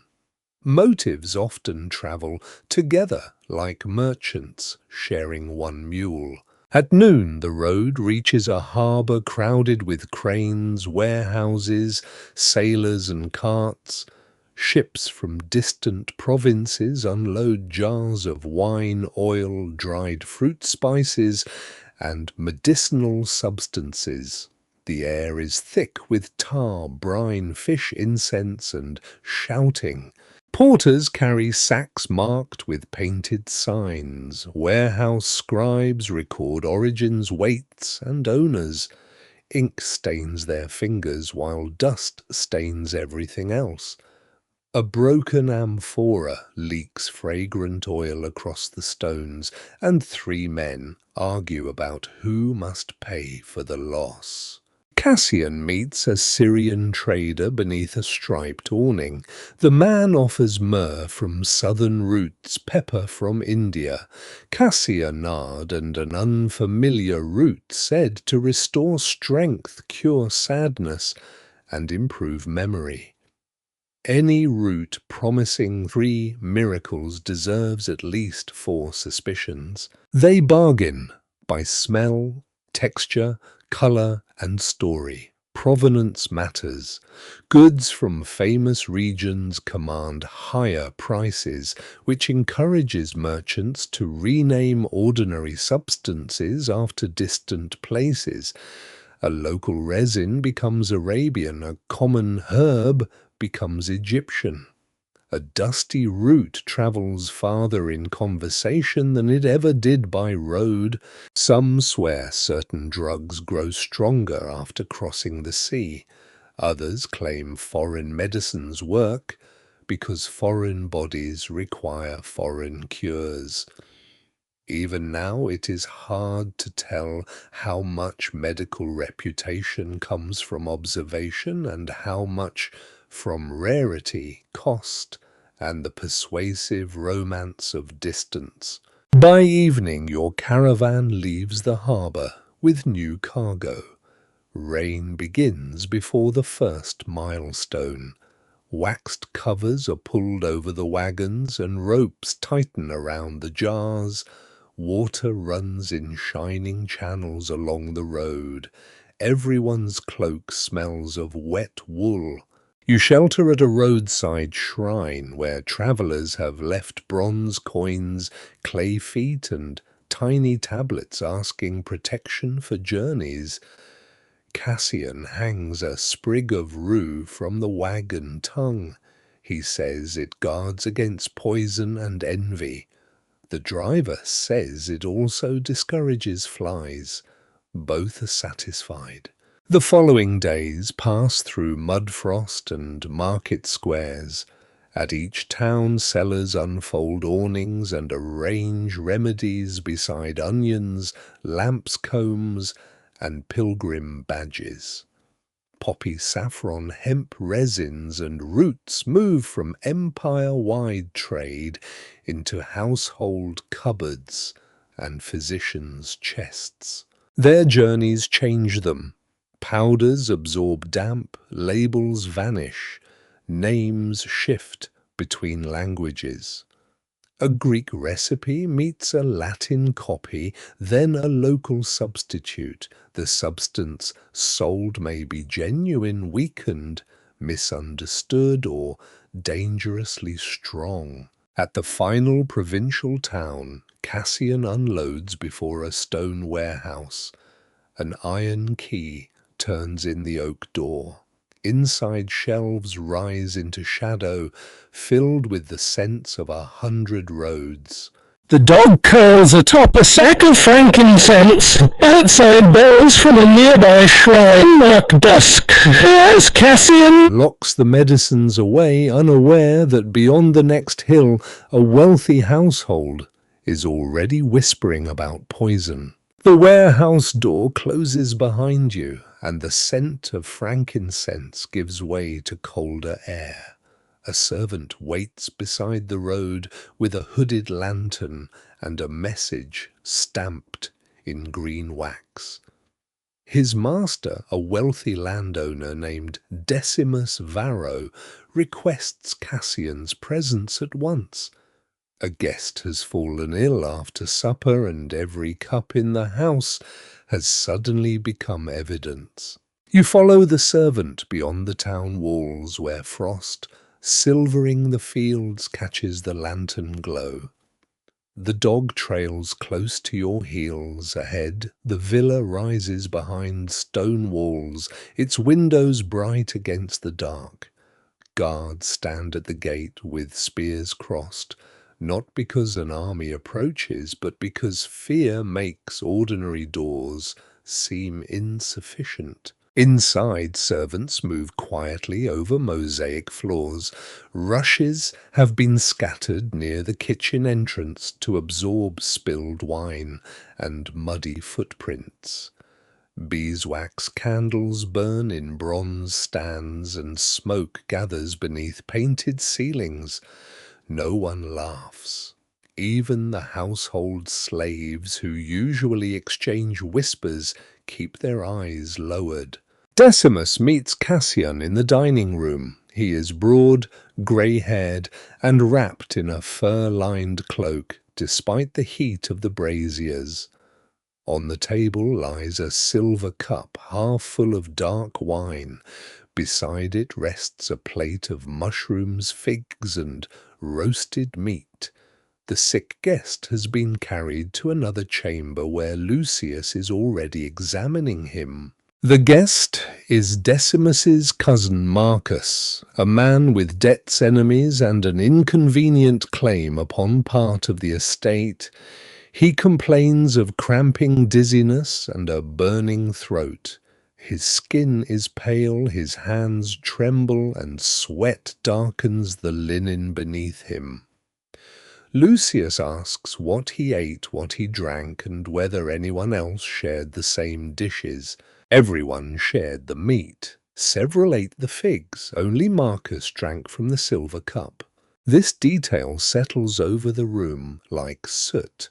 Roman households know many substances that can heal or harm. Opium may soothe pain or stop breathing. Mandrake may bring sleep or delirium. Hellebore may purge the body or exhaust it beyond recovery. Minerals containing arsenic, lead, copper, or mercury may appear in medicines, cosmetics, pigments, and poisons. The difference is often dose preparation and intention. Three things difficult to see after the cup is empty. Cassian smells the wine. Lucius dips a bronze spoon into it and touches a drop to a strip of linen. of linen. There is no reliable test that can reveal every poison, color, taste, odor, residue, and the patient's symptoms offer clues, but clever mixtures imitate illness, while ordinary illness imitates murder. No one can quite agree whether Marcus has been poisoned at all. The cook insists the wine came from a sealed amphora. The cupbearer swears he rinsed the vessel himself. A steward says Marcus brought his own digestive powder. Decimus's daughter remembers seeing a small packet near his couch. Each statement adds detail without adding peace. Lucius orders warm water, honey, and careful observation. He avoids forcing violent vomiting because Marcus is already weak. A slave brings charcoal from the hearth, though its usefulness is uncertain in the form they can prepare. Another servant ties a charm of red wool around the bedpost.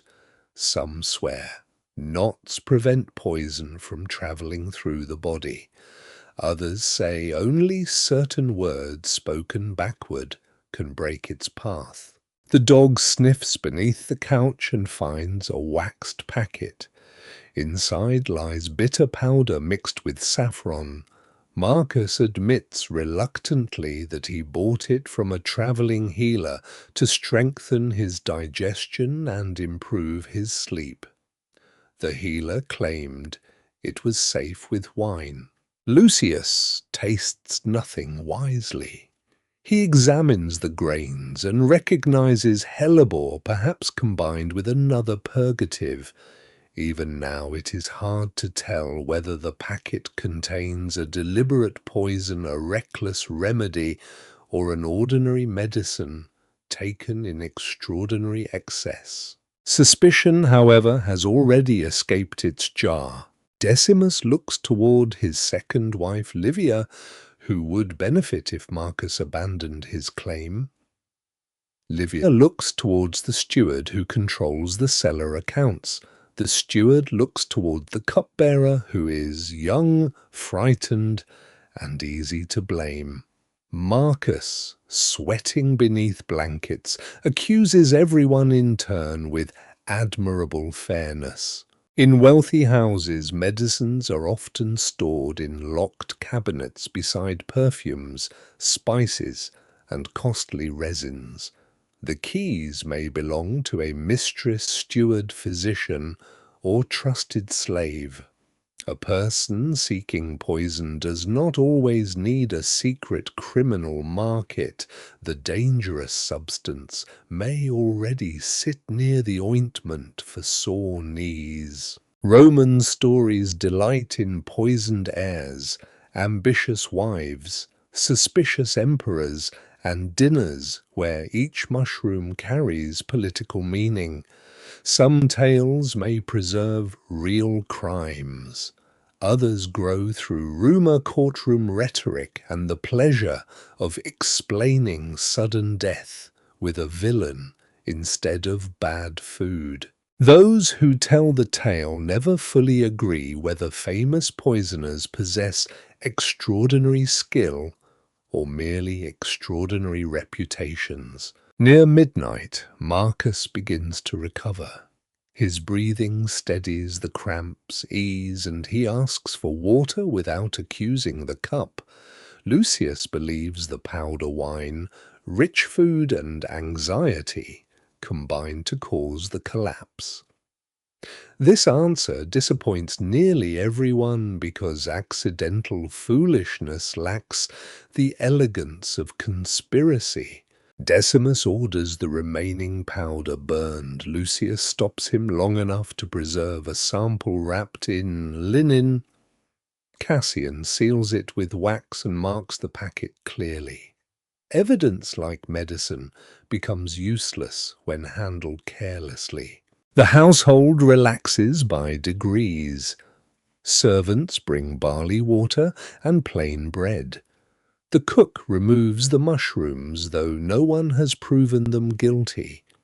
Livia returns the cabinet key to her belt. The steward checks the cellar seals twice. The cup-bearer sits near the kitchen hearth, shaking silently. You leave before dawn. Frost lies across the courtyard stones.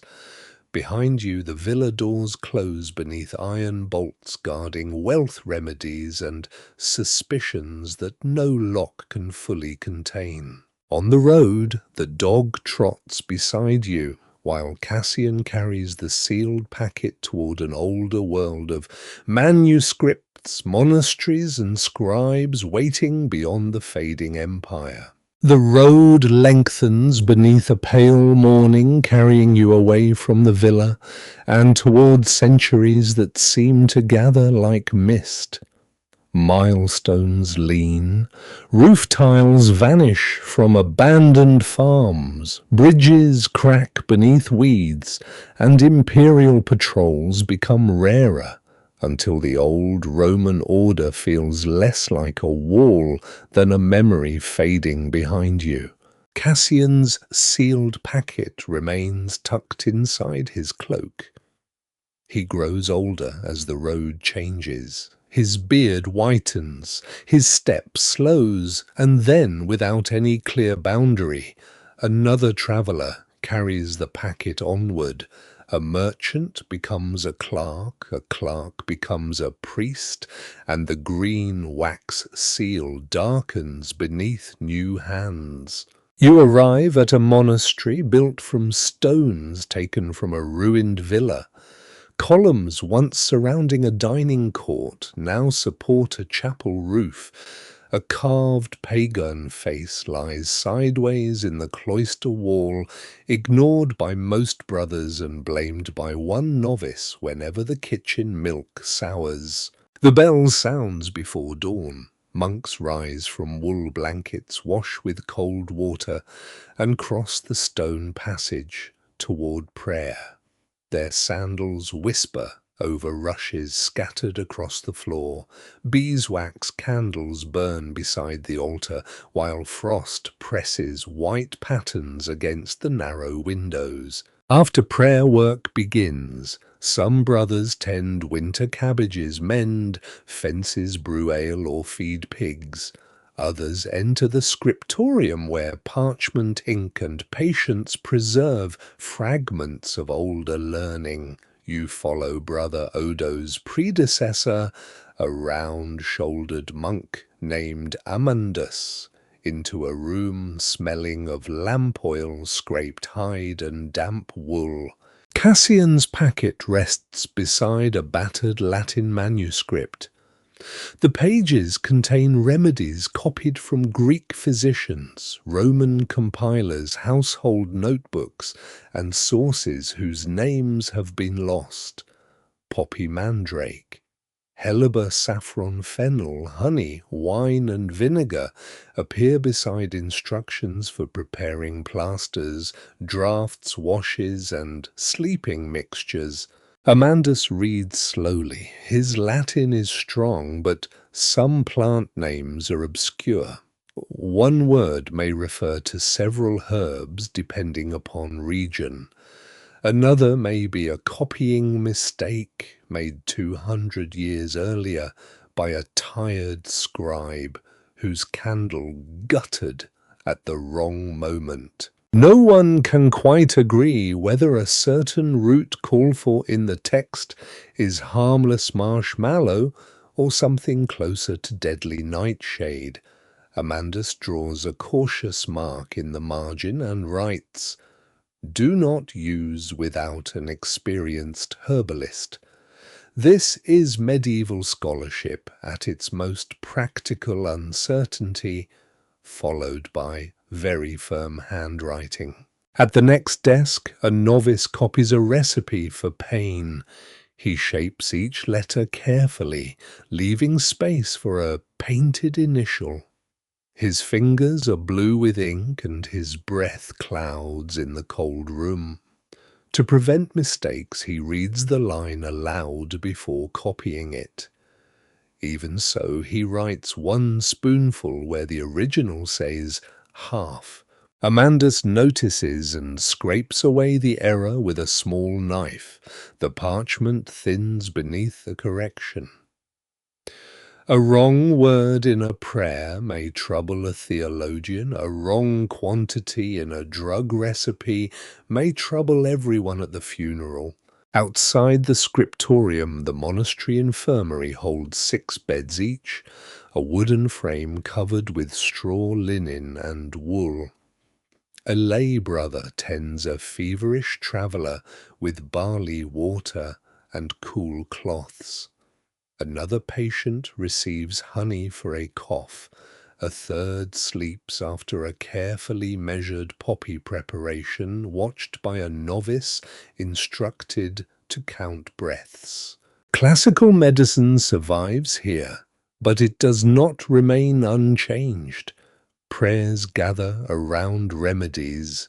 Saints' names enter margins. A charm may be copied beside a recipe from Galen.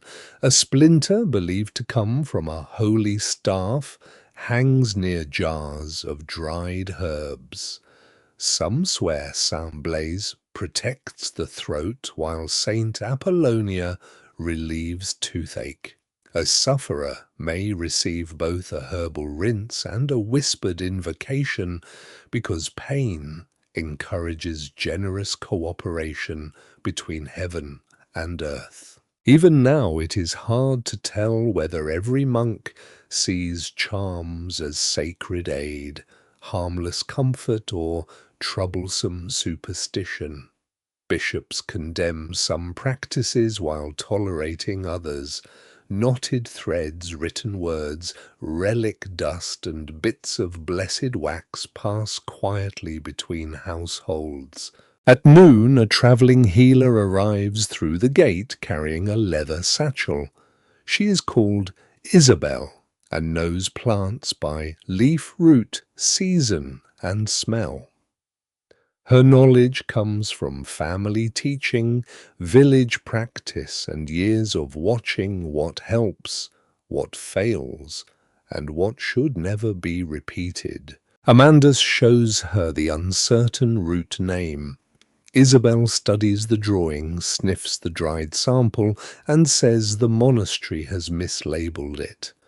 The plant is henbane, not marshmallow. The novice turns pale.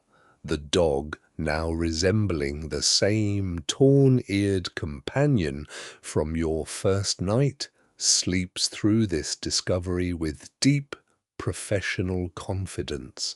Isabel trades information for bread ale and a place near the infirmary hearth.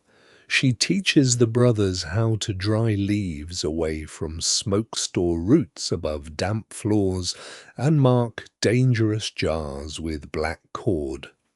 In return, Amandus copies a salve recipe for her onto a scrap of parchment. Knowledge moves through such exchanges, monastery to village Arabic translator to Latin scholar Greek, manuscript to Syriac copy physician, to midwife grandmother, to apprentice. Across distant cities, translators preserve works unavailable in the Latin West, adding observations from their own hospitals, pharmacies, and gardens. Some texts return centuries later, wearing new names, new commentaries, and the dust of several languages. Recipes improve decay or become almost unrecognizable, yet the thread remains. At dusk you help Amandus wrap Cassian's packet in fresh linen. The old wax seal is kept inside. He places it in an oak chest beside the manuscript, turns an iron key, and carries the candle toward the door. You hear rain begin softly on the tiles, the same patient tapping that once guided you into Brother Odo's guarded abbey chamber. The bell sounds through winter air. Beyond the cloister, a broken cartwheel leans against the wall and the dog waits beside it. The classical world has not vanished. It sleeps in ink herbs, memory, and guarded cupboards, waiting for another hand to open the page. The bell's final note settles into the cloister as Amandus carries the candle toward the oak chest. Rain whispers over the roof tiles, and the dog follows you through the narrow passage, its paws dark with courtyard mud. Somewhere behind the infirmary wall, a patient coughs twice, then falls quiet. The monastery breathes around you, dripping water, brushing sandals, and voices finishing the last prayer before sleep. You return to the guarded chamber where your journey began. The iron key turns, and beeswax, parchment, herbs, and old wood wait beyond the door. On the central table lies the manuscript, its cracked cover wrapped in faded red cloth. Beside it stands the half-burned candle. You remember lower now, its wax pooled like pale cream around the holder. Brother Odo seems to be waiting, although it is difficult to say whether he has crossed centuries with you or simply never left the room. His face appears in the candlelight faintly suspicious.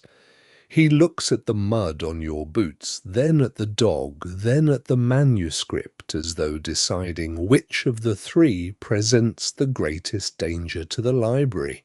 Odo closes the door firmly behind it, but the animal scratches once and settles outside with a sigh of theatrical betrayal. You unwrap the manuscript and turn the pages slowly. The painted cup remains near the beginning. Farther on, poppy heads lean beneath careful lines. Mandrake roots twist like little bodies. Henbane leaves crowd one margin, while another page shows scales, spoons, jars, and warnings added by hands, separated by generations. The drugs of Greece and Rome were never simply instruments of pleasure, nor were they only medicines.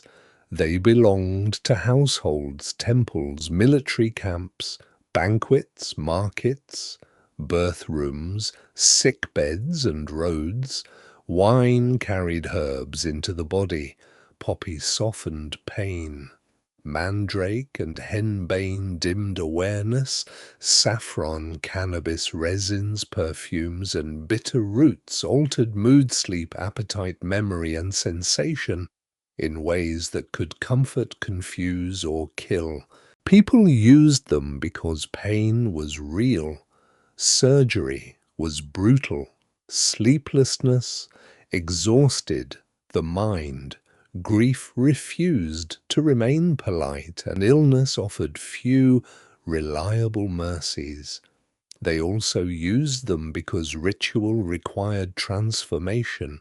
Merchants promised strength, hosts encouraged drinking, and human beings have always been curious about substances that change the way the world feels. No one can quite agree how often ancient users understood dependence. They recognized habit excess, craving weakness, and the need for larger amounts, yet their explanations did not match yours. A sufferer might appear cursed, morally frail, physically imbalanced, or simply unfortunate. The body's adaptation remained present even when language for it did not. Odo points to a line written in darker ink, "The dose makes the remedy." The sentence carries the manuscript's heart. A plant is not safe because it grows beneath sunlight. A drug is not evil because it brings altered consciousness. The same substance can ease agony in one cup and stop breath in another. That uncertainty survives every century. In the monastery infirmary, poppy still quiets pain. In village cottages, charms hang beside herbs. At manor courts, accusations of poisoning follow inheritance disputes. Travelling healers sell useful salves beside worthless powders. Monks preserve Greek and Roman recipes while adding prayers, substitutions and warnings shaped by colder climates and different plants. Even now it is hard to tell whether knowledge travels forward cleanly or merely survives through fortunate accidents. One careful scribe corrects a dangerous dose. One tired scribe creates another. One healer recognizes henbane by smell. Another trusts a confident merchant. History does not move like a straight road. It resembles the muddy track outside the abbey, turning around fallen trees. Broken wheels, toll gates, shrines, and puddles deep enough to swallow a respectable shoe. Brother Odo closes the manuscript. The sound is soft but final. He wraps it again in red cloth and returns it to the chest beside faded bundles of parchment. The iron key turns. The candle flame leans toward the door. You step back into the corridor. The dog rises and presses against your leg, forgiving the monastery for one crust. Odo hands you bread and a wool blanket. Together you cross the cloister while the rain weakens into mist. The night has grown completely still. You enter the guest house and settle near the hearth where the last embers glow beneath grey ash. Your cloak hangs from a peg, releasing the road's cold water onto the stones. Beyond the shutter, the river moves through darkness, and the horse in the stable breathes into the winter air. The bells do not ring again. You draw the wool blanket over your shoulders and rest your hands where the fire's warmth can reach them. The world of temples, courtyards, banquets, medicine chests, and sacred roads begins to loosen. Poppy fields fade into shadow. Bronze cups lose their shine. The voices of physicians, pilgrims, merchants, and monks become quieter, as though they are walking away down a long corridor of stone. Nothing asks you to follow now. The manuscript is closed. The dangerous roots are locked away. The lamps in the scriptorium have gone dark, one after another, leaving only the patient scent of wax and parchment behind. The dog circles beside your bed of straw, settles against your boots, and releases one small sigh. Rain touches the roof more gently now, each drop softer than the last. You breathe in slowly. The fire gives a final amber glow, warm enough, dim enough, and the cold abbey walls no longer feel unfriendly. They simply stand around you, old and quiet, holding back the wind. Your eyes grow heavy. The river mist gathers beyond the gate. The road disappears beneath it. Every footstep, every bell, every whispered warning folds into the darkness without hurry. You are safe beside the fading hearth. The night asks nothing more. And as the final ember dims beneath the ash, the medieval world becomes still. The old remedies sleep inside their chest, and you drift gently beyond the last candlelight